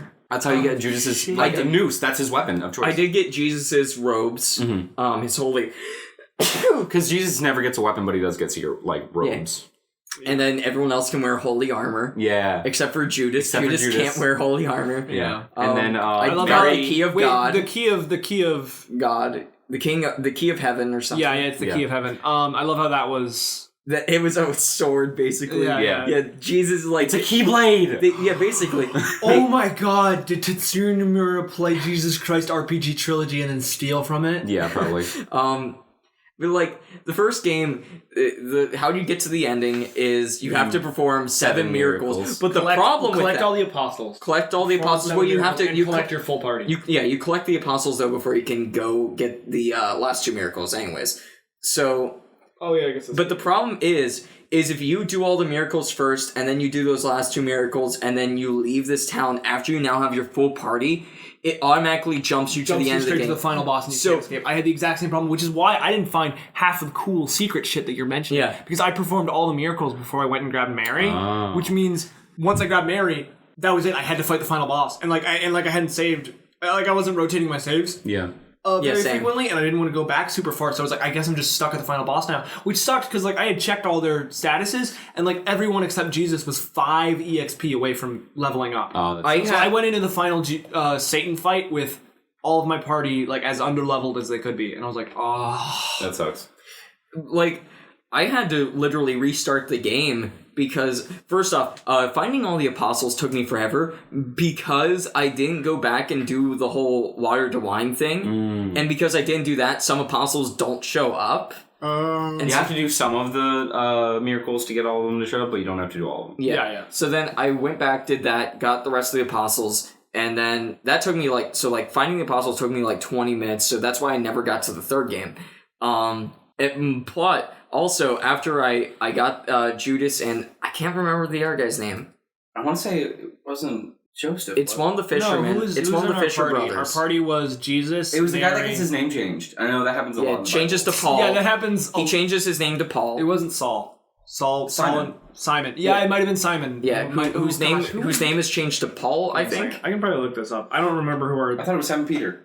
Oh, it might have been... Oh, yeah, because it was the Rockins Church. It was totally Simon Peter. Yeah, okay, so yeah, Simon Peter. Then... So, I got those two, right? And then I went across the lake, I walked on water, and then I went... I resurrected...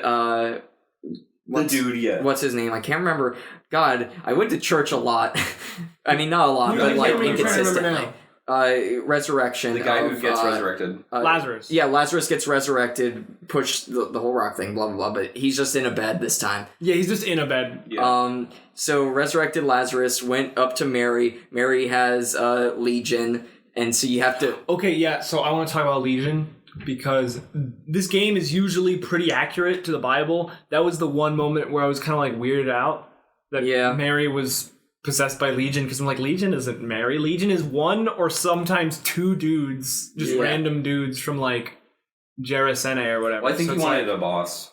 I guess that's the best way to put it. He wanted a boss right there. So yeah, which is weird. I think Legion was cool though. Legion was cool because it's just this giant face. This giant face made of all these demons, their body parts. Did any of us get to know if it has some kind of exclusive attack for when the whole Legion is there? Because I killed a piece of the Legion too quickly to know. But that was my hope. I was I bet you if you just don't kill one piece, so like you spread out your damage at first. I was hoping that at one point would do like the full Legion does its attack. Yeah. Because that would be the cool way to do it, right? Yeah. So, I honestly doubt that was there, though, to be honest. mostly just because, like, fuck, who wouldn't kill a piece quickly? Yeah. Which that fight happened. So after that, though, I get all that done. I leave. I have Mary on my side now. Mary is now level, like, 3, I think. The other two are level 3. And so I leave, and then it's just like, well, time to fight Satan. I'm like, wait, what? So I have Jesus like level 7, and all these Everyone others they're else level is like 5 3. EXP from the next level. But And then just like fighting Satan, he was just able to like one hit everyone, and it was just like so frustrating. So I had to restart. Got that one done. Did Baby Jesus Christ. Baby Jesus Christ has superior mechanics. Mm-hmm. One thing to say about the Satan fight though, which we already said, it's a mech. It's a fucking mech fight. Beelzebub, Legion, and Satan, I thought were awesome like bosses. Like I love the idea of using Beelzebub. I thought Beelzebub coming out of nowhere was like this. I was like, whoa! Especially because he's so early in the game, you didn't expect it. Well, and Legion, I thought was pretty cool. Like it looked kind of goofy, but like of course that's the game, right? And then Satan, the mech, special amphibian tactical assault android, was fucking awesome. He was cool. But like other than those 3 bosses for the first game. And then this is a theme that comes up later in the second game. Enemy variety was so bad. Yeah. I pretty much only fought Satan is the first fight, right? As well as the last fight. But like original Satan, who's just a red demon. I mean, his design's kind of fun. It's like a red demon in like sunglasses and a black suit. Yeah. And then the only other enemies I fought were a green recolor of that and a blue recolor of that. I was like, there's like no enemy variety. I fought a ton of thieves in the desert. I fought some thieves. The stoner, the sinful stoners. Yeah, I fought one instance of sinful stoners. I think Baby Jesus. Well, to be fair, I got everyone up to level 10. Yes, I think Baby Jesus Christ has better variety when it comes to enemies. But even then, well, you didn't get to the end, did you? No, but all it took was getting to the Tower of Babel, where I was like, "Oh, this is awful." Yeah, well, it's just like recolors of those faces, right? Yeah, and it just does that for a while. It's better than the game before that, I would say. It has all of those and more, basically. Yeah, it has all those and a little bit more, but they have the same issues where it's recolors. The flip side, though, is like, so at first you play as Mary and Joseph. Your first. I love how there's a party switch, by the way. But like at first you play as Mary and Joseph, and you just fight a bunch of recolors of like man, right? And then you switch to the 3 kings, and you fight a bunch of recolors of Spiritomb, right? And like, so it just felt like, I switched every once in a while, but it was just one block of recolors and then another block of different recolors. I still fought all of the dudes that Mary and Joseph fought in the desert along with the spirits. Yeah. I fought mostly spirits, and then once you get in the Tower of Babel, it felt like the encounter rate was so high. The Tower of Babel required so much walking, and it was just the spirits, that was the low point of the game for me, where I was like, I just want something else. Honestly, like it felt like fucking what's the first cave in Pokemon Red and Blue, which is like Zubat. It was just like pink spirit, blue spirit, red spirit, pink spirit, blue. Like it was just like, oh my god, shiny spirits. Oh man, I wish I was you. But Zarathustra was cool though. Yeah, I don't know why he felt kind of random, but well, a lot of them did. But one of the things though. Regular enemies were so easy to like dispatch, right? Yeah. They were like so underwhelming that it was kind of crazy. Well, actually, I thought it was kind of cool. If you're fighting the spirits for the first time. Well, yeah, the spirits were neat in the sense that you had to use magic. You had to use the right magic because each different spirit, although some of them share the same one, each different spirit has like one weapons magic that they're weak to specifically. Yeah. And otherwise, you will do like 2 and 2 and 3. Or you just run around with the Sword of Gilgamesh and you just cause them all to just kill themselves. It was different for me though, because I fought one instance of the enemy that had like absolute fuck ton of health. Yeah. Like I was doing like a good chunk of damage every turn. And then I was like, wait, I had the Sword of Gilgamesh, and I popped the Sword of Gilgamesh, and that was it. Well, that's like Sword of Gilgamesh was overpowered. all the enemies. Yeah, it felt really grindy unless you knew. Yeah, it doesn't work against bosses. Yeah. But what was I say? Like all the enemies, it was like, if you weren't using the right weapon, it was super grindy. But then that was what it was figuring out which weapon it was. So like obviously, I assume you guys did the same thing. Each of my 3 kings had 2. Because you get 2 weapon slots each. So I had 6 weapons on available at all times. So yeah, so that way I could just choose whichever type I needed. and then Joseph had battle axes. Yeah, He had dual carpentry battle axe stuff. Joseph. Yeah, He starts with a battle hammer, and then he gets a battle saw, and then he gets battle axes at the end. Yeah. But yeah, that was cool and stuff. Didn't get to play the third game.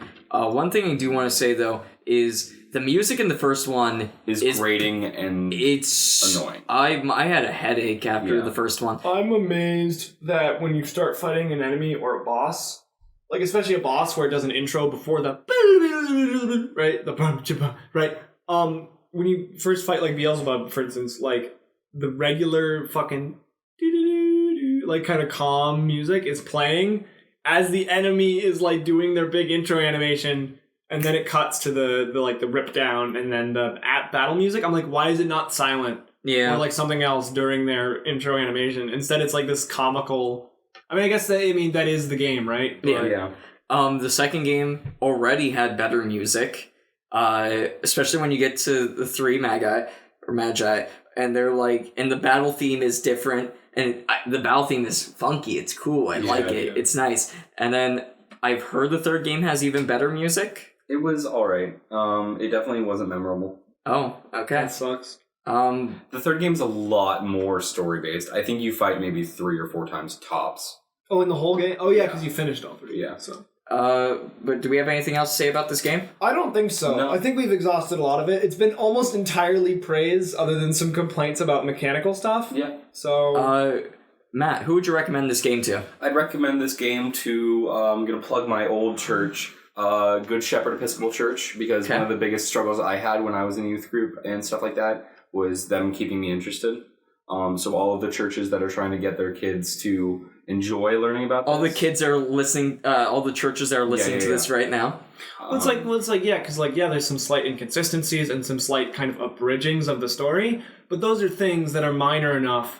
They're like, it's easier for a Sunday school teacher to have them play this game, get excited, and then have to kind of explain to them a couple of little bit inaccuracies than it is to try to get them interested otherwise. Yeah. I think this game would do such wonders to getting kids, like, active and excited. Oh, yeah, I agree. Yeah. I definitely think that. I can't wait for me to show this game to my kids 50 years in the future and have them say, "Daddy, when do I get the Sword of Gilgamesh?" And I say, "Soon, son." And then when you're 70 years old. Yeah, when I'm 70 years old and my kid is 2. Ian, who would you recommend to? I would recommend this to young Christian kids. I don't think it's good enough that if it weren't for this show, I don't know. Basically, like, if you're not a young Christian boy and girls, I think... I can't believe this. If you're not a young Christian boy and girl and you're not doing a podcast, I think there's no reason to play this game. Like, we've played it a lot and it's funny, but like, I'm not telling anyone listening to go out. Yeah. Like, I'm not telling any adults. If you think especially that you atheist want adults. Yeah, if you want to play a game that's funny, play Earthbound. Yeah, play or Mother 3. Play the unofficial English patch for Mother 3. But like just its merit is fun but we were also being forced to play it no matter what. Yeah. Well, it's also like what it was the best way to describe it. It was a pleasant surprise. Yeah. And that's great that it was a pleasant surprise, but like, yeah. But I do think that for the demographic I'm recommending it to, I think this game is perfect. Yeah. Yeah. I think this game is so good for like some Sunday school where they're just like, hey kids, go download Jesus Christ RPG Trilogy. It's such a small game too. Any computer could run it. Though I will say one problem I have is no options for like scaling. There's no the default screen is all you get. It's like a Game Boy emulator. There's like no options in general. You can't like. Well, that's RPG games for the most part. I mean, usually you can mess with like audio and stuff. You can't even do that with this. That's one of my biggest gripes is no settings and options in that sense. But no, I forgot to bring that up. But yeah, I completely agree though. Young Christian boys and girls, or if you don't consider yourself teaching, or if you're teaching, I was gonna say if you don't consider yourself a boy or a girl, and you're Christian anyways. More power to you. What a journey that's going to be. But also, go play Jesus Christ RPG Trilogy. So all the 10-year-olds going to Sunday school listening to this podcast, we know you're out there. Fuck, he said the F word, and also go play Jesus Christ RPG Trilogy. Go fucking play Jesus Christ RPG Trilogy. Goddamn. Jesus Christ. Fucking God. RPG Trilogy. Fuck. Anyway. Next game. Scary monsters, so All right, Ian, it's up to you. You have to describe the one, the only zombies, monsters, robots. And I'm checking out. So a little bit of context is that we already went through this game in the. Well, we went through most of it. We went through most of it, so it's going to be a little bit more. Just keep talking. It's going to be a little bit more forced this time around. I hope we can still give it the excitement that it deserves. But if we sound a little bit down, keep in mind that if you got to hear the last time, we were all like out of our seats, very loud. Austin was turning red in the face.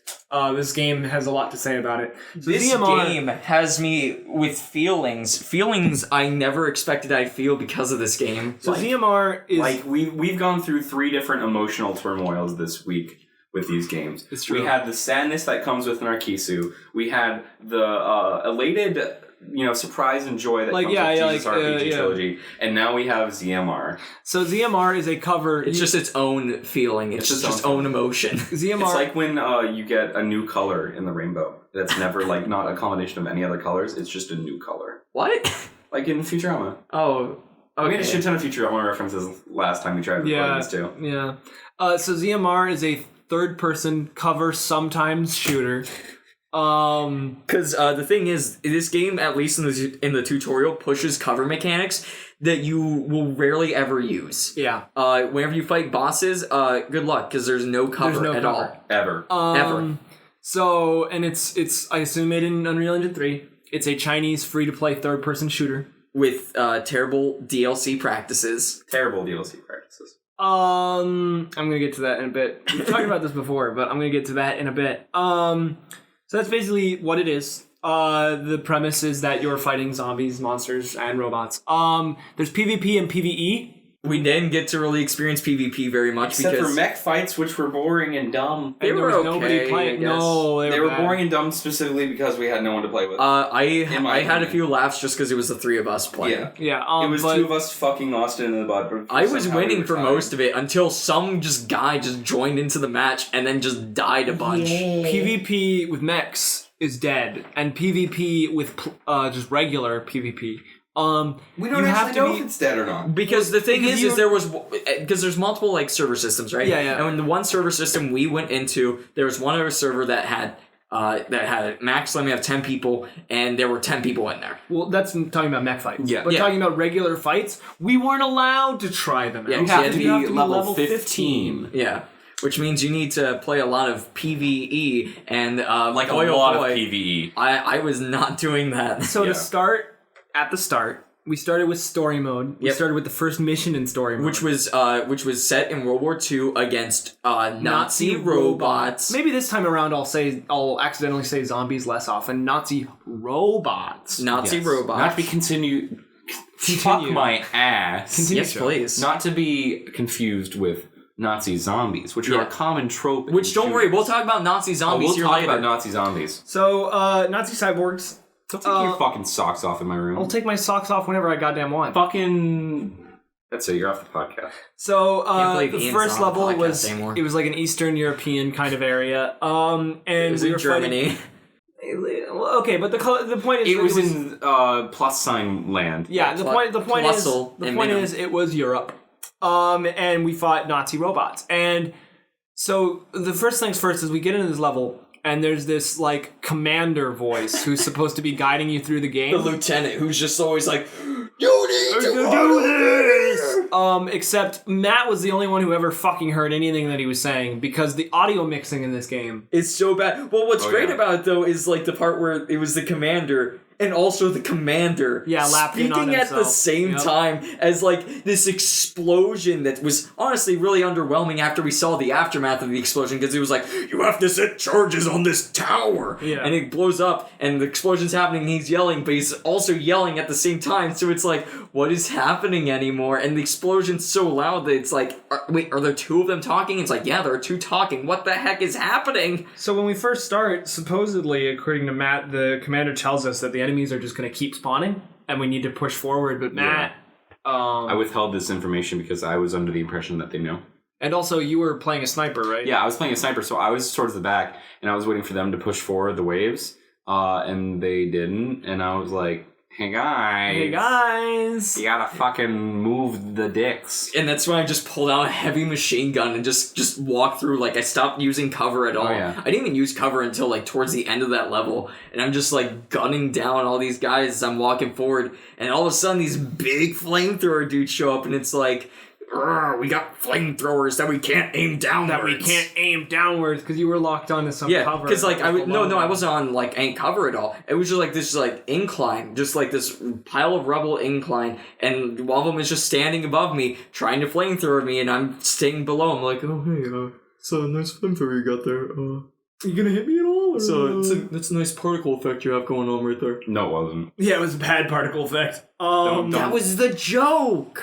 Bad joke.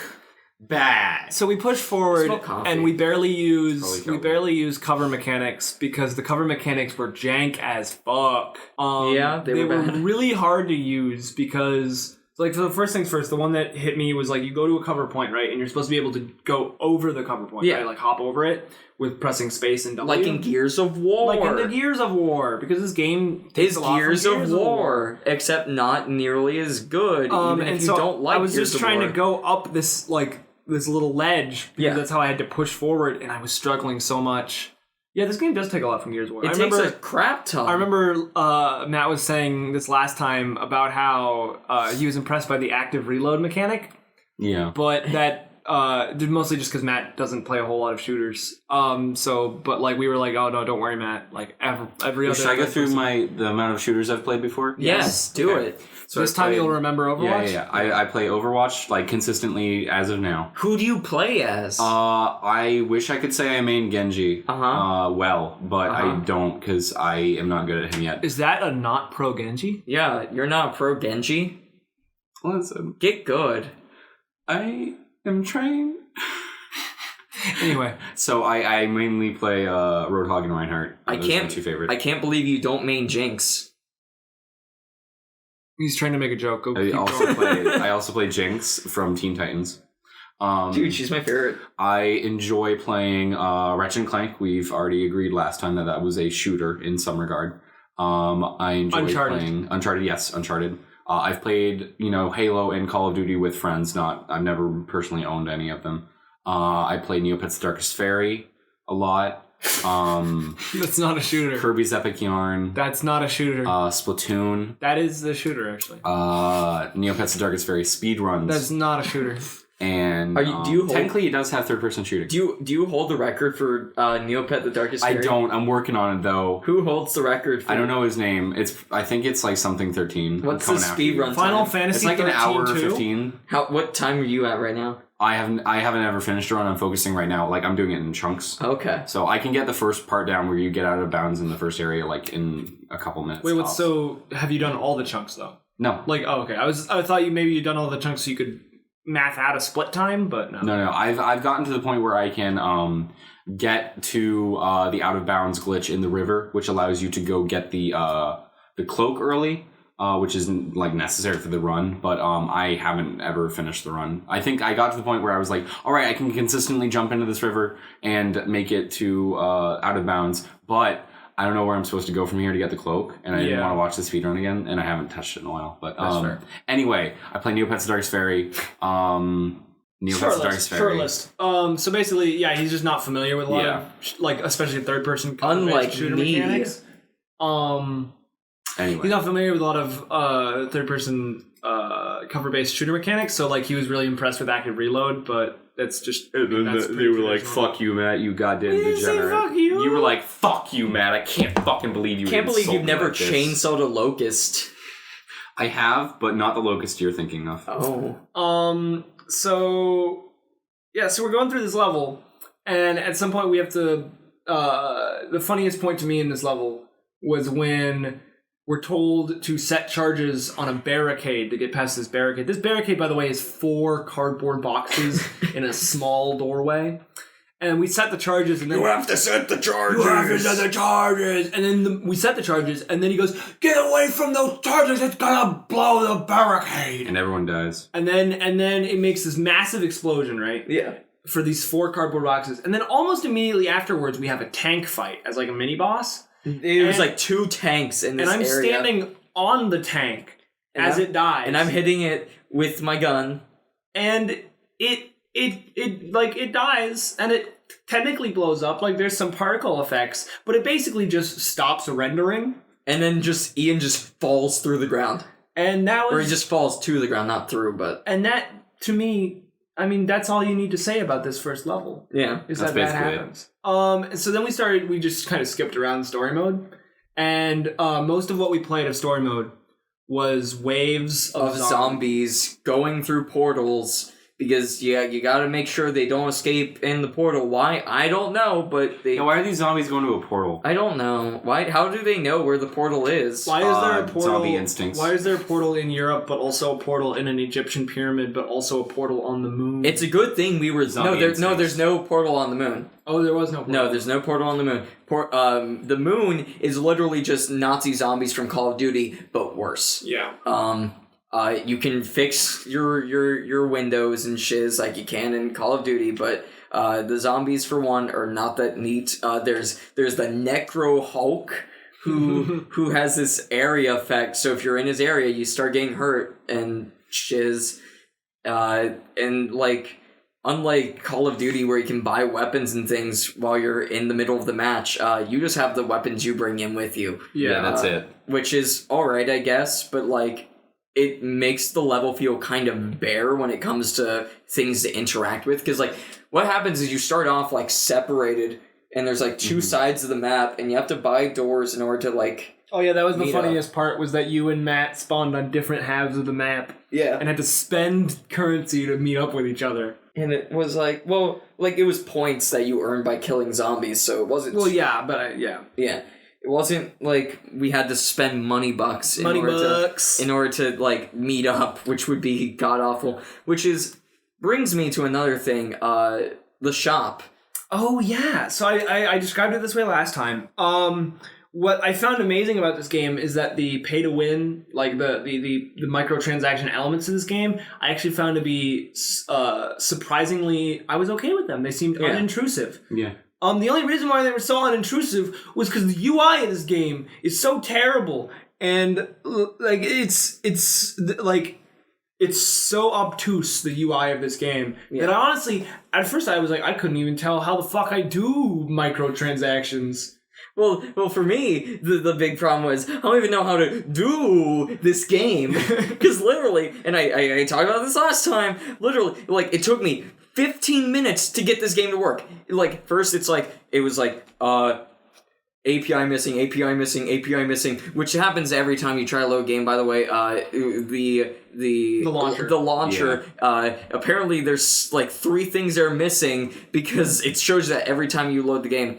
But like, another thing is like, at first it's like, failed to connect the Steam profile. Make a new account. So I'm like, okay, I guess I'm gonna make a new account. And then like, I make a new account, I use a junk email that I have, I get all this stuff, and then that takes me like 5 minutes just so I can even get that, because like the launcher keeps acting really glitchy, and things are like, UI elements are like here, and they're overlapping, it's like, what's happening anymore? And I'm just sitting there, clicking, closing, opening again, and just trying to keep doing this. You need to calm down. No, because this is a thing, because like, this was the thing that happened to me. I'm just sitting there and just trying to log in. He's getting red over and over, and like, it takes me literally 15 minutes until I'm finally in this game, and then I'm confused when I get into the game, because like, there's just like these UI elements are popping up everywhere, and I'm just like even more stressed out. I'm like, what's happening anymore? And I'm just like, how do you play this game? How do you just get in and just play? And it's just like, nothing works, and everything's just really bad at the beginning, because it's like, nothing just wants to work properly, and I'm just sitting there like... Are you doing this like intentionally? No! I'm really upset by this game.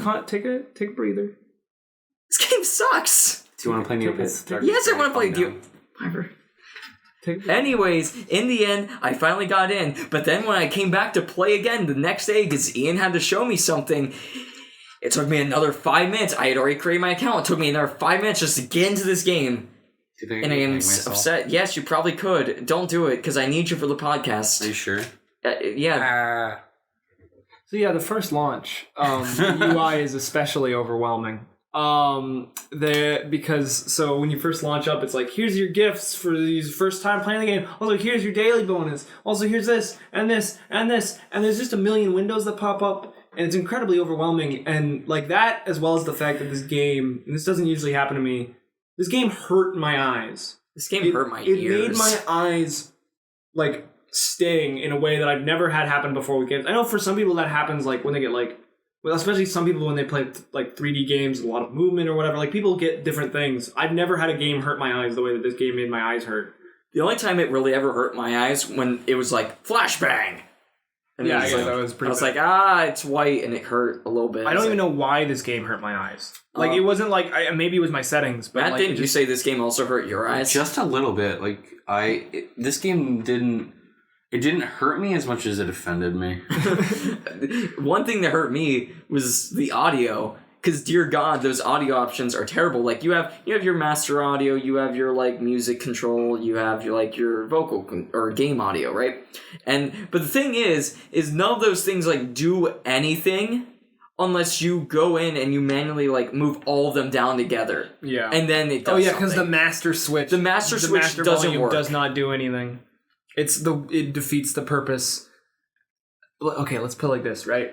The point of the master volume is so that you don't need to move all the other levers. But you have to move all the other levels for the master volume to do anything. Yeah. Which is like, God.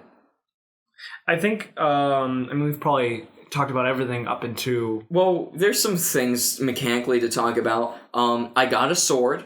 You did get a sword. And I got like 2 guns. The sword was the best thing that ever happened to me. I just ran around and I just sworded everyone I could. Sword! Yeah, like literally when we were fighting Boss Rush the second time, which we'll talk about here in a moment, I just kept yelling, sword! Sword! Because there was a boss that also did that. Yeah, there were other bosses that had swords, so I just... And the boss shouted, it was like, sword! He was like, sword! So I'm just sitting there with my sword and I'm like, sword! Sword! It's like we forgot to do it this time, but we gotta bring up reviving teammates. Yeah, which that's what I want to talk about next. So think about Gears of War, right? Because this game is just Gears of War except bad. And it's zombies, monsters, robots, jank. Yeah, basically. And so think about like Gears of War, right? You're like, Dom, we gotta drop the hammer, but instead of Dom dropping the hammer, Dom himself just drops. So you need to run over and heal Dom because like he's down on the ground. And you know how sometimes like Gears of War 1 at least, it like sometimes it takes a little bit of moving around, but after like a second or two, at worst, you figure it out. It's a little bit irritating, but if I remember correctly, Gears of War 2 fixed that for the most part, and Gears of War 1, that wasn't too big of a problem. It just happened every now and again. Flash forward to ZMR, where that's a problem every single time. It is a goddamn ritual and it's to get the prompt to show up. The worst part is it's not even like... It's not consistent. Yeah. Because for them, their issue was they had to move away and then back. Yeah. My issue was I had to be literally 100% on top of them. It's the stand from the light novel of JoJo's that I think that you've read, where the dude has to be literally above the other guy to do your ability. Do his ability. Fun. It's literally that. You literally just have to be like, all right, let me fondle you a little bit right now. So, yeah. I'm going to step on your face while I'm injecting you with this adrenaline. Yeah. And the worst part is it's like, for this kind of mechanic to be so hard to get it to work is atrocious, because this is the revive mechanic. This is I am in the middle of fighting this huge wave of enemies and I need to get you back up. But the whole reason why you're down in the first place is because a lot of damage is coming in. So it's a very, it's a time-sensitive thing, and it's a very dangerous maneuver. So not being able to do it consistently or quickly, destroys the point of it. And then here I am just swimming laps around this guy, just trying to figure out what X and Y position will let me fondle his balls better so I can... Z. We went over. Oh yeah, we did. X and Z. I'm just like gotta funnel his balls somehow. Just gotta get him back up and chipper again. He's just sitting there on the ground like, oh no, man, I don't know if I want to play ZMR anymore. And I'm just like, no, man, I need you right now. I need you back in this game because this game is just. This game broke me. Yeah, you need to. You keep going red in the face. Let's all take 5 seconds to breathe deeply. Be breathe my yoga with instructor. Me, you guys. All right. Okay. In. Out. In. By the way, rip headphone users. Thanks. Right? Look at that spike. Whatever, I'll fix it in post. No, make it louder in post. You're specifically kill everyone wearing headphones.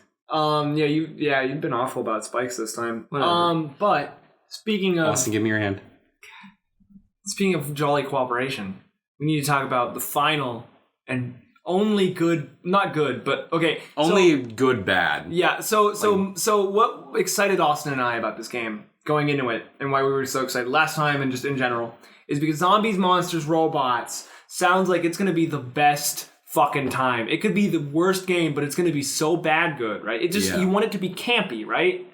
But the problem is most of the game is wasted potential. This game is wasted potential, the game. Everything's cut off from each other. Yeah. It's segregated, for lack of a better word. Yeah, you were saying, like, stop the segregation. Stop denying zombies from marrying monsters. Well, like, that was the thing you were saying. You were like, it's zombies, monsters, robots. I want to fight all of that shit at once. Yeah. Because that sounds fun and goofy and schlocky and like a beer. Schlocky.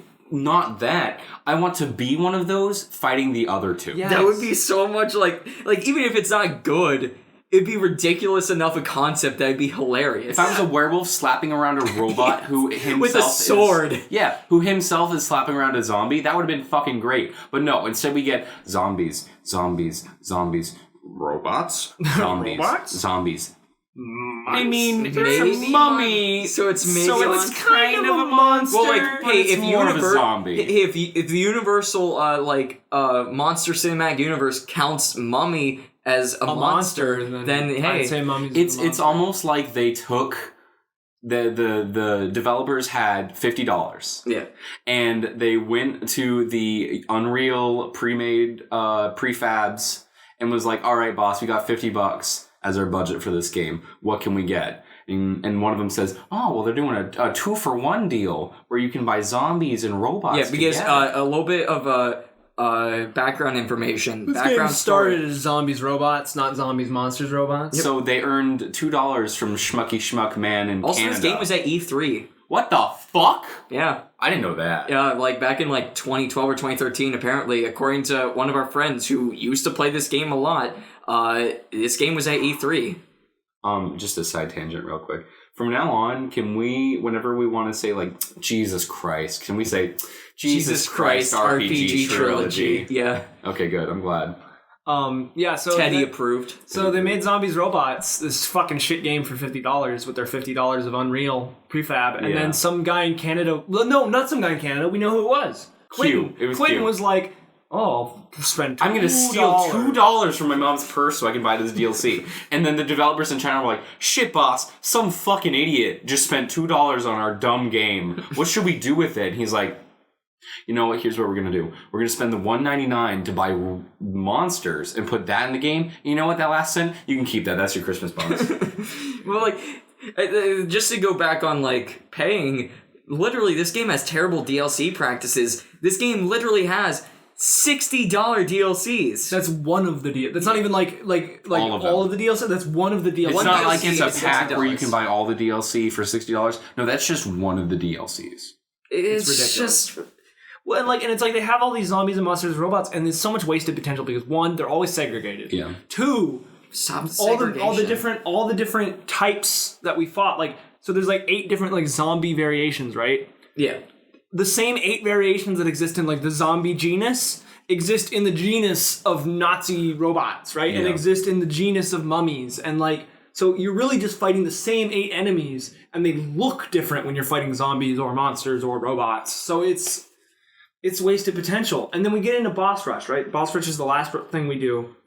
First two bosses. Cleopatra. First boss, Cleopatra. Yeah. Or was she the second one? No, she was the first. She was the first one. First boss we fought, Cleopatra, perfect example, right? We're going to fight Cleopatra as a creepy mummy. That sounds fucking exactly what I want. It won't be good, but it'll be schlocky, right? Yeah. And that's what I want. And it was a little bit. It was a little bit. Talk about how not the good way. Well, I think... Oh no, there was some good schlock because there's one part where you're fighting her, and what she mainly does is she summons more mummies to fight. Yeah, that was the disappointing part. But the best part though is there's one part where she's like, I am many, and then she splits into one other version of herself, and then if you kill the fake version, it just flops over. Ragdoll physics the fuck out of it. And it's the only ever. There's only 2 instances of physics in this entire game, and the first one is jiggle physics on the female characters. Because I played female, and her boobs were bouncing. And the second is ragdoll physics, but only in very specific situations such as this. But the ragdoll physics are really good in the sense that there's a lot of weight to the characters. So when you see her flump over, you're like, oh god, do I need to call someone? Like, it's so... Did she just have a stroke? What the shit? Shocking. And like the first time it happened, Austin was the one who noticed, and I don't think you knew why it was happening. You're just like, I just watched her flop over. And we're like, what? Honestly, I just saw like some glitch happen, so now like her AI left her body and she just fell over. It's so funny. And like, but yeah, she's mostly disappointing. Yeah. Because, and then, but the other schlocky thing is she'll do snake stun, right? Yeah. She throws a snake at you. She throws a snake at you, and then your character's like, oh, yeah, there's snakes. My name's Indiana Jones. And then, but what makes it hilarious and terrible is she'll do that. And then she'll do it again. And again and again. She's like, snake stun! Snake stun! Because she throws one at every character. Yeah, she keeps throwing snake stuns. So you just get like soft locked. Yeah. So we beat Cassiopeia.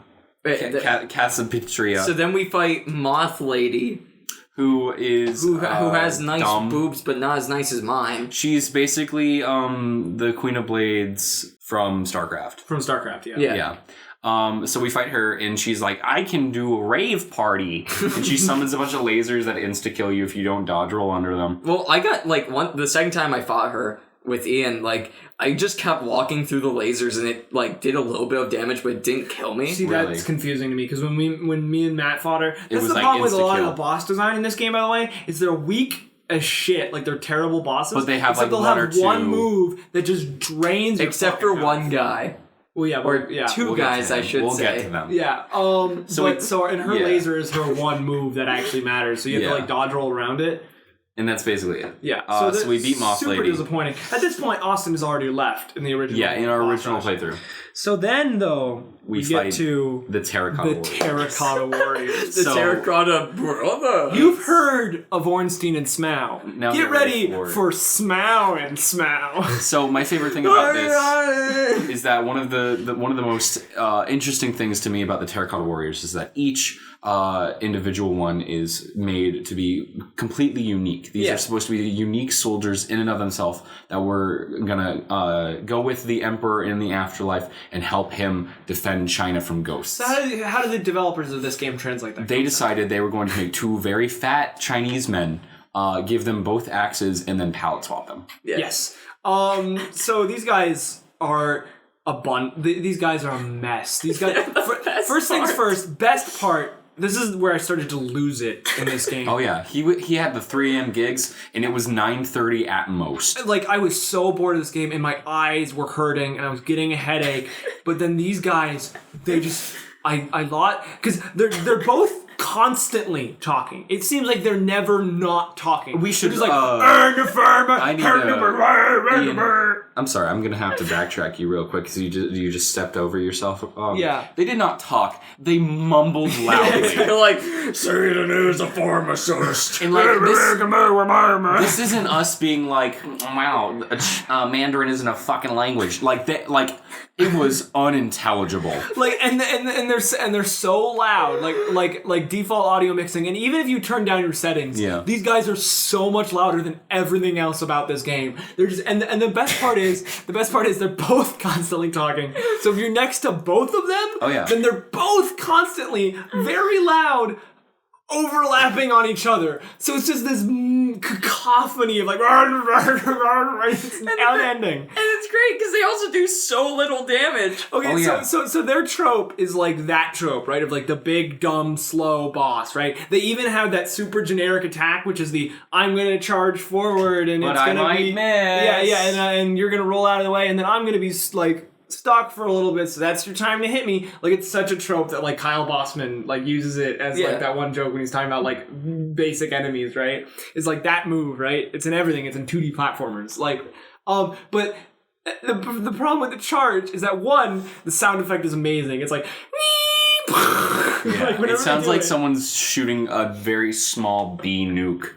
And when they do slide, their model just slides. Yes. Like, it's not like a charge or anything. They're just like, woo!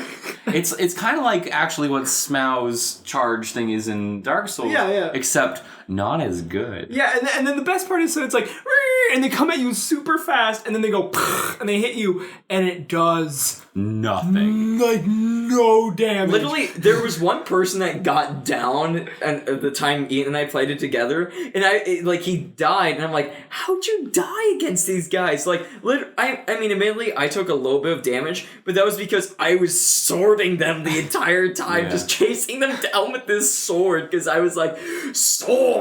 So they're these slow as fuck guys, except when they're not, because they randomly teleport or zoom super fast, but then they do so then they doesn't, like, just a sound with no damage. Can that be our intro song? Is Ian going Ian, is that your, like, terror sound? Is that, like, instead of Allahu Akbar, you're like, it was such a beautiful disaster, and it had been what I was looking for in this game all along.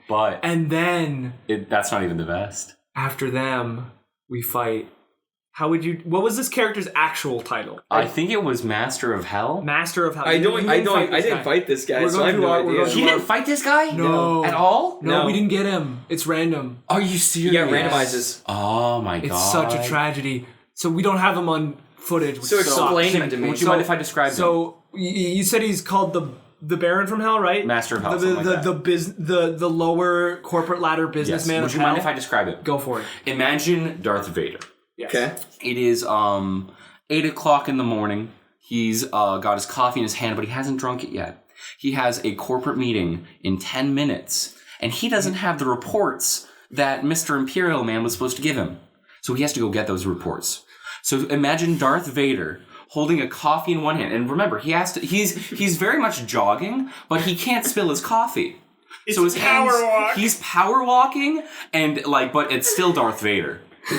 So he's like a little imposing, but because of how he's walking, when he walks by everyone's cubicles, everyone just snickers their ass off. This So character did he look like Darth Vader? No. Kind of. He looked.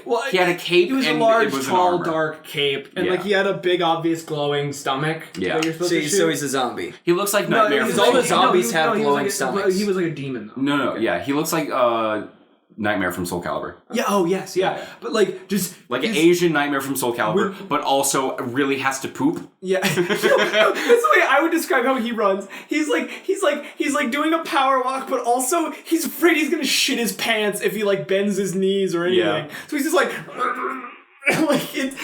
I was already losing it, and then this guy boots in, and he's called the Master of Hell, and he just starts doing his silly fucking power walk, and it was the funniest animation I've ever seen. Ever. It's so tragic that you don't have this on footage, because I want the world. I know what I'll do. I'll mention it later, but I want the world to see this guy walk. It is so absolutely funny. And then he's not talking as often as the Terracotta Warriors were, but he has his fair share of lines, right? But the problem is he only chooses to ever say one of them, which he goes, death, and then he goes, death, and then he tries to start to say another line, and then he cuts himself off, death.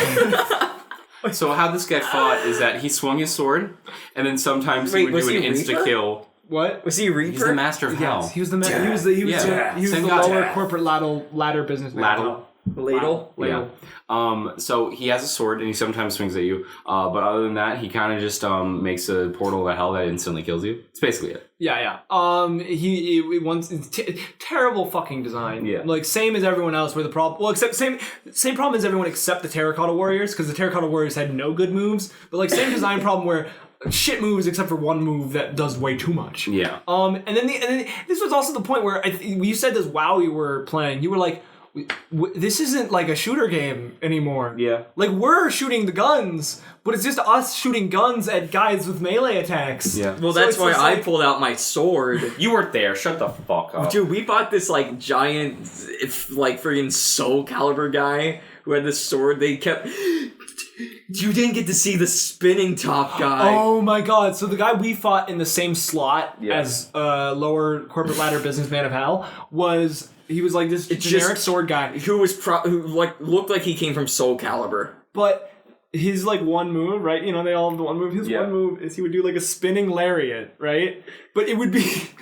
it was turns into a Beyblade. It was so fast, and like it was, and like he would move really fast. Yeah. But like he wouldn't bounce around with like the billiard. He's physics, like turning. Right? He would just go wherever he wanted. So it was like, and there's also this like. Yeah. When he's spinning, the sound effect is like. It's the goofiest thing ever. And sometimes he throws his sword at you and then just teleports back to him. But I can't believe Final Fantasy 15 stole from ZMR. Zombies. Yeah, so like I'm just sitting there like I'm like, there's only one way to fight this guy. Sword. I think he was the one who said sword. Yeah, he's the one that kept yelling sword. But to go back to ours, right? So we had just done Businessman from Hell, right? Yeah. And so then we changed arenas after the first two, and then we changed arenas after this two. So we're now in a new arena, which is like this little beach area. And the first bots we get is a giant mech. So everyone has to jump in mechs, right? And this guy is nothing. After the doesn't mess around. After the high of that awful fucking power strut, like, this guy was so disappointing. Because, like, at least when we fought him, it was different when we fought him. When we fought him, he never did anything. Yeah. Like, we were all surrounding him in our mechs. Yeah. And he was just kind of in the center of the arena. And he couldn't decide what to do. He was, like, indecisive. He would, like, take a couple steps. And then, like, turn around. And then, like, take a couple... No, wait. Maybe I should... No? Maybe... Like, he just didn't do anything. Yeah. And then we drained his health bars because the mechs do so much damage. And then another mech came in towards the end of the fight and we killed him. And that was the fight. And then we're like, okay, well, at the very least, we can see on the billboard, we're about to fight a Tyrannosaurus Rex with metal, like, added, like he's a cyborg T-Rex. That sounds amazing. And we're like, oh my god, this is gonna be the one, right? Nope, cuts. Congratulations, you won. Because there's only 5 rounds. You got a free iPad. But like, after we fight the mech, I didn't realize that there's only 5 rounds in Boss Rush, so it was over. Yeah. Aww. And I'm like, that's ZMR. And CMR? Well, is there really anything to say after that? I don't think so. I don't think so. Who would you recommend this game to? Are you starting with me? Yeah. Okay. Anyone, really, because honestly, I don't. I do. I know exactly who I recommend this game to. I recommend this game to everyone listening to this podcast. Boom, Swerve. I want all of you to go download this game, play the boss rush, see the Master of Hell, and then you can uninstall. But until you see this Master of Hell and know exactly what animation I'm talking about, you have not yet experienced the funniest thing in video games. So there you go. That's why I recommend it to everyone. You can uninstall it after. I don't care. Don't even play anything Make sure else. when Just you play the game, Rush. just to go do that, make sure you buy the long sword. Just so you can have a sword. I don't know if I would want a long sword against that guy. Dude, no, you need the long sword against that guy. It's funny. Yeah, so everyone go download the game, play it immediately, play Boss Rush, and then quit after you fought him. Matt, do you have anyone you recommend this game to? My trash can. my recycle bin. Yeah. Awesome. Do you have anyone you recommend it to? No. Not a single soul. No. I recommend it to Ian. Ian, you should play Zmar. I'm not going to play it ever again. I'm done with this game forever. I never have to think about this game again. You will, though. It'll haunt your dreams. Yeah, probably. I'm going to probably have nightmares about it tonight. I like that it sounds vaguely Irish. Yeah. I don't know why. So yeah, I think that's all of them. All right, no. So which one do we think is best? Which one do we think is worst? I guess we should go in some kind of order. You go first. Me? You go first. Yeah. Okay. Skip me. Skip you. I'm no having skippies. trouble. Okay. Oh, I'm having trouble though. Matt? Skip me. I think that Narcissus was the best. All right. Because I really enjoy the story. Because That one I can merit playing without any other requirements other than that you want to play a visual novel. For Jesus Christ RPG Trilogy, I think you need to be in Sunday school or be a teacher for Sunday school or something. Ooh, you've made a good point. Okay, I do know now. And so that one, I do think that Jesus Christ RPG Trilogy is an alright game, but it's definitely not as good as Narcissus. Don't play ZMR. Is that your worst? That's my worst. That's my worst. All right. Ian. I guess I have now decided. Matt helped me realize I was in between Jesus Christ or Narcissus, but I'm now going to say the best of the worst for this week was Narcissus. First and second. First and second. I don't know. I can't speak for second. And the worst of the worst. Oh. Ooh. I might say Jesus Christ RPG. Oh man, that's spot a swing because after he built up ZMR like that. Because ZMR was so bad for like almost all the time I played it, but the fucking Terracotta Warrior, like those boss rush bosses might have saved it. It was so hilarious. That's fair, but we're talking about the quality of the games. Well, no, I think anything counts, really. Really? I would say. No, you know what? No. It's because the thing is, it's about fun factor. Did you have fun, or did you not at necessarily least fun, take 'cause I didn't something? have Well, no, fun playing playing Narcissus. Narcissus. Well, that's the thing, though.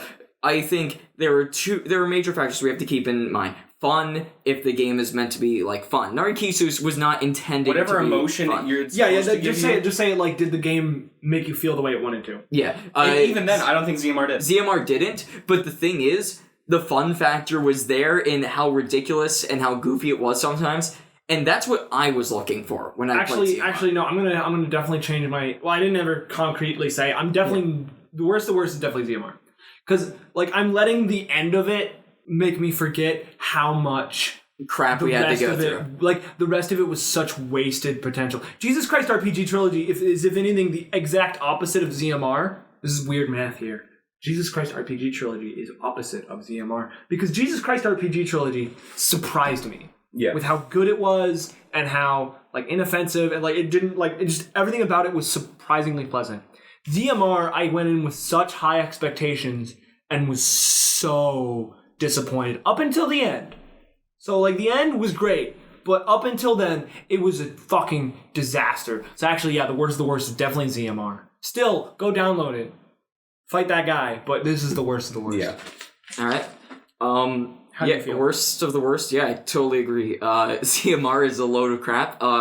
As you guys heard, it made me have a breakdown because holy crap, this game stretches me out. Like, yeah, you get red. And that's the first time I've ever seen you get that upset. We re-recorded ZMR, and both times you got red talking about booting it up. Because it was so stressful. This time around, I thought you were like doing this intentionally because like I just didn't expect it to happen again. Like that you get allow yourself to get this heated. You like you need to like breathe. I think from just even that alone, I would put this as worst of the worst. Just trying to get it to work because I don't want to go into it again. But God, it was stressful, infuriating. Yeah. So and then your best of the worst.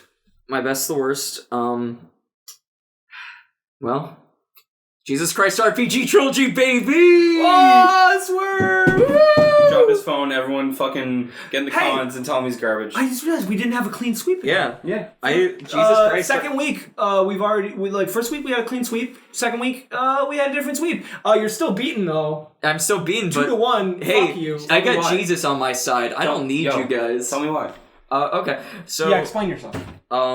I had a lot of fun playing Jesus Christ RPG. I think the big thing was how much it shocked me. I was not expecting that level of fun. Okay. I was not expecting these mechanics that I thought were neat.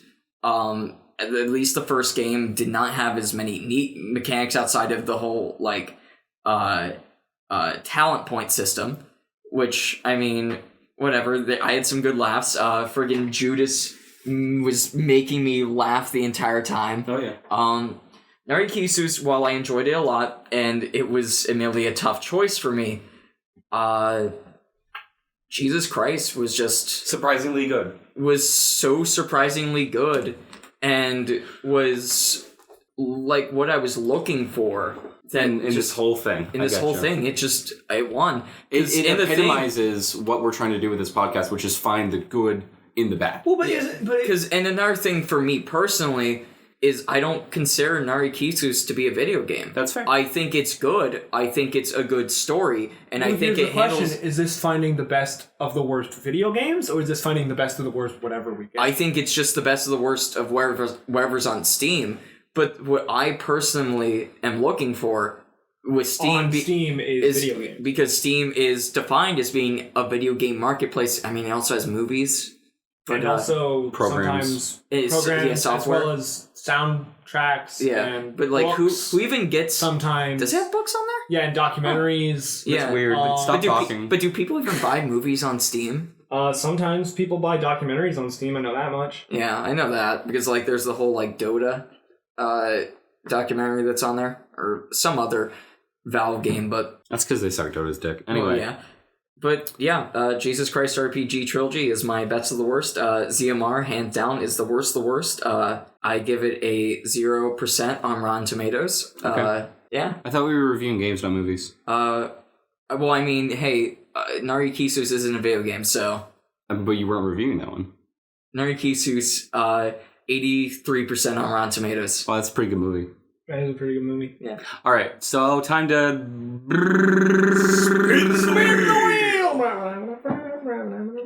Spin that wheel for me. Okay, so our first game is... Taking a while. What? Everything's frozen. I don't know what's going on. Austin, how bad is Ian at using a computer? Really bad. I had to wait 40 minutes today just so I could get some whole milk. Is that because Ian's bad at using a computer? Ian caused it. Ian was like, man, I'm gonna hack into the system and make sure there's whole milk 24/7. But instead he made it... only available 22/7. Yeah. Unfortunately, I was in one of those 2 hours where you can't get whole milk. Can I go now? Yeah. Yeah. We're waiting on you, fucker. And the first game is... Alien Swarm. What do we do about this? Look it up. No, wait, are you guys not familiar? No. Oh, that's why you guys are less confused about what we do about this. Alien Swarm is like a Valve game. Really? What? Well, I don't remember if it's by Valve, but like, yeah, it's like an official, like it's a big fucking thing. Like it has like tie-in items with like TF2 and shit like that. Really? I didn't know that. Yeah. So, I mean, I guess do we still play it? Yeah. Or well, let me... Yeah, it's by Valve. So Alien Swarm, about this game, cooperative multiplayer game and complete code base available for free. Yeah, I think we play it. I guess we play it. Okay, I wasn't sure. I don't know why I thought we were only playing like... I don't know. I mean, hey, it's free to play. It's free to play. It's free to play. So Alien Swarm, game number 1. All right, and our next game is... Metal War Online. That sounds terrible. Retribution. Wait, Retribution? Yeah, the full title. So what you're saying is this is just a Metal Gear Rising Revengeance I don't know, dude. rip-off. I don't know what it is yet. Give me a second. Metal War so Online. excited. Retribution. Was it a tank game? Wait. Before we look. I'm gonna bet it's an MMO. RPG. It's a tank game. Is it a tank game? It's a tank game. Fast Online car shooter. Really? Car shooter? Even though, like... That looks like tanks. No, look closely. That's a car. That's a car. With a cannon tank on the top. cannon on top. So, oh my god. I'm scared. Fast online car shooter. Unmatched dynamic shooter with a huge selection of futuristic technology. Millions of players. I love it, yeah, because it's like technology, exclamation point. Millions of players. Millions of players. Millions of players. It's an early access game. Does it have millions of players? I don't know. Millions of players. Millions of players, dude. Millions of players. Oh, it's early access. My favorite. Yay. All right. Our first early access game. Dude, I'm excited. Spin the wheel, Johnny. Who the fuck is Johnny? His middle name's Michael. Our next game is Eternal Silence. It's either a horror game. Is this the first horror game we're finally playing? It's a horror game or it's a visual novel. With like how much critical I watch, I'm surprised we haven't gotten any really bad horror games yet. It's a Steam mod for Left 4 Dead. No, wait. This game requires that you own a Source engine game, so you don't need Left 4 Dead 2. Okay. But you need Counter-Strike Source, Half-Life 2, or Day of Defeat Source. I own all three of those. Okay. Do you own any of those? I don't think I do. Do you own Counter-Strike Source? I don't think so. Check real quick, baby. You should check. Eternal Silence is a science fiction mod that pits two capital ships against each other in a seamless blend of space warfare and tactical infantry combat. Pilots coordinate strikes with invading infantry in order to take down the behemoth capital ships from both the inside and out. That sounds kind of fun. Yeah, this sounds like... Wait, is it multiplayer? That's what it sounds like. So, I think we have 3 multiplayer games this week. Shit, yeah. Guess we're all playing them together this week. Well, there you go. And, yeah, wow. About this game, Eternal Silence is a science fiction mod... Okay, I already read that. Cinematic battles between capital ships on battlefields as large... Cinematic? Whoa. Cinematic battles between capital ships on battlefields as large as 32,768 cubic kilometers. Why is it specifically 30? Because the guy was like, we need one more sentence to make this sound cooler. And the guy was like, how big is it? And he's like, oh, let me look it up. That much. 32,700. Like, if it was 32,767 cubic kilometers, I'd be like, it's too tiny. I'm not sure if I want to play. 8, though, pushes it over the edge. So we have our games, boys. Eternal Silence, Alien Swarm, and I already forget what the second one was. Donut. No. What was it? What was it? Just go back on your fucking... You looked it up on your internet. Yeah. Metal War Online Retribution on Cars. Steam. So, we got 3 multiplayer games to play this week, boys. Oh boy, I'm excited. Well, anyways, I've been Austin Slayerrunes. MattyMidori. Follow me on Twitch, I guess. What's your Twitch? MattyMidori. Twitch.tv/MattyMidori? No, it's just MattyMidori. You just type it in your URL window. I'm Ian Saunders. I have nothing to plug. He sure do love back of car. Well, I guess... That was a cryptic hint. I guess see you next week, guys. Is this the end? Yeah, this is the end. Arigatou gozaimasu! This can't be a trend. Moshi Moshi. Nani o shimasu ka? Itadakimasu. Should have dropped the 3rd nuke. 今日は晩ご飯を食べますか? 少し時はお楽です。大爆。Done.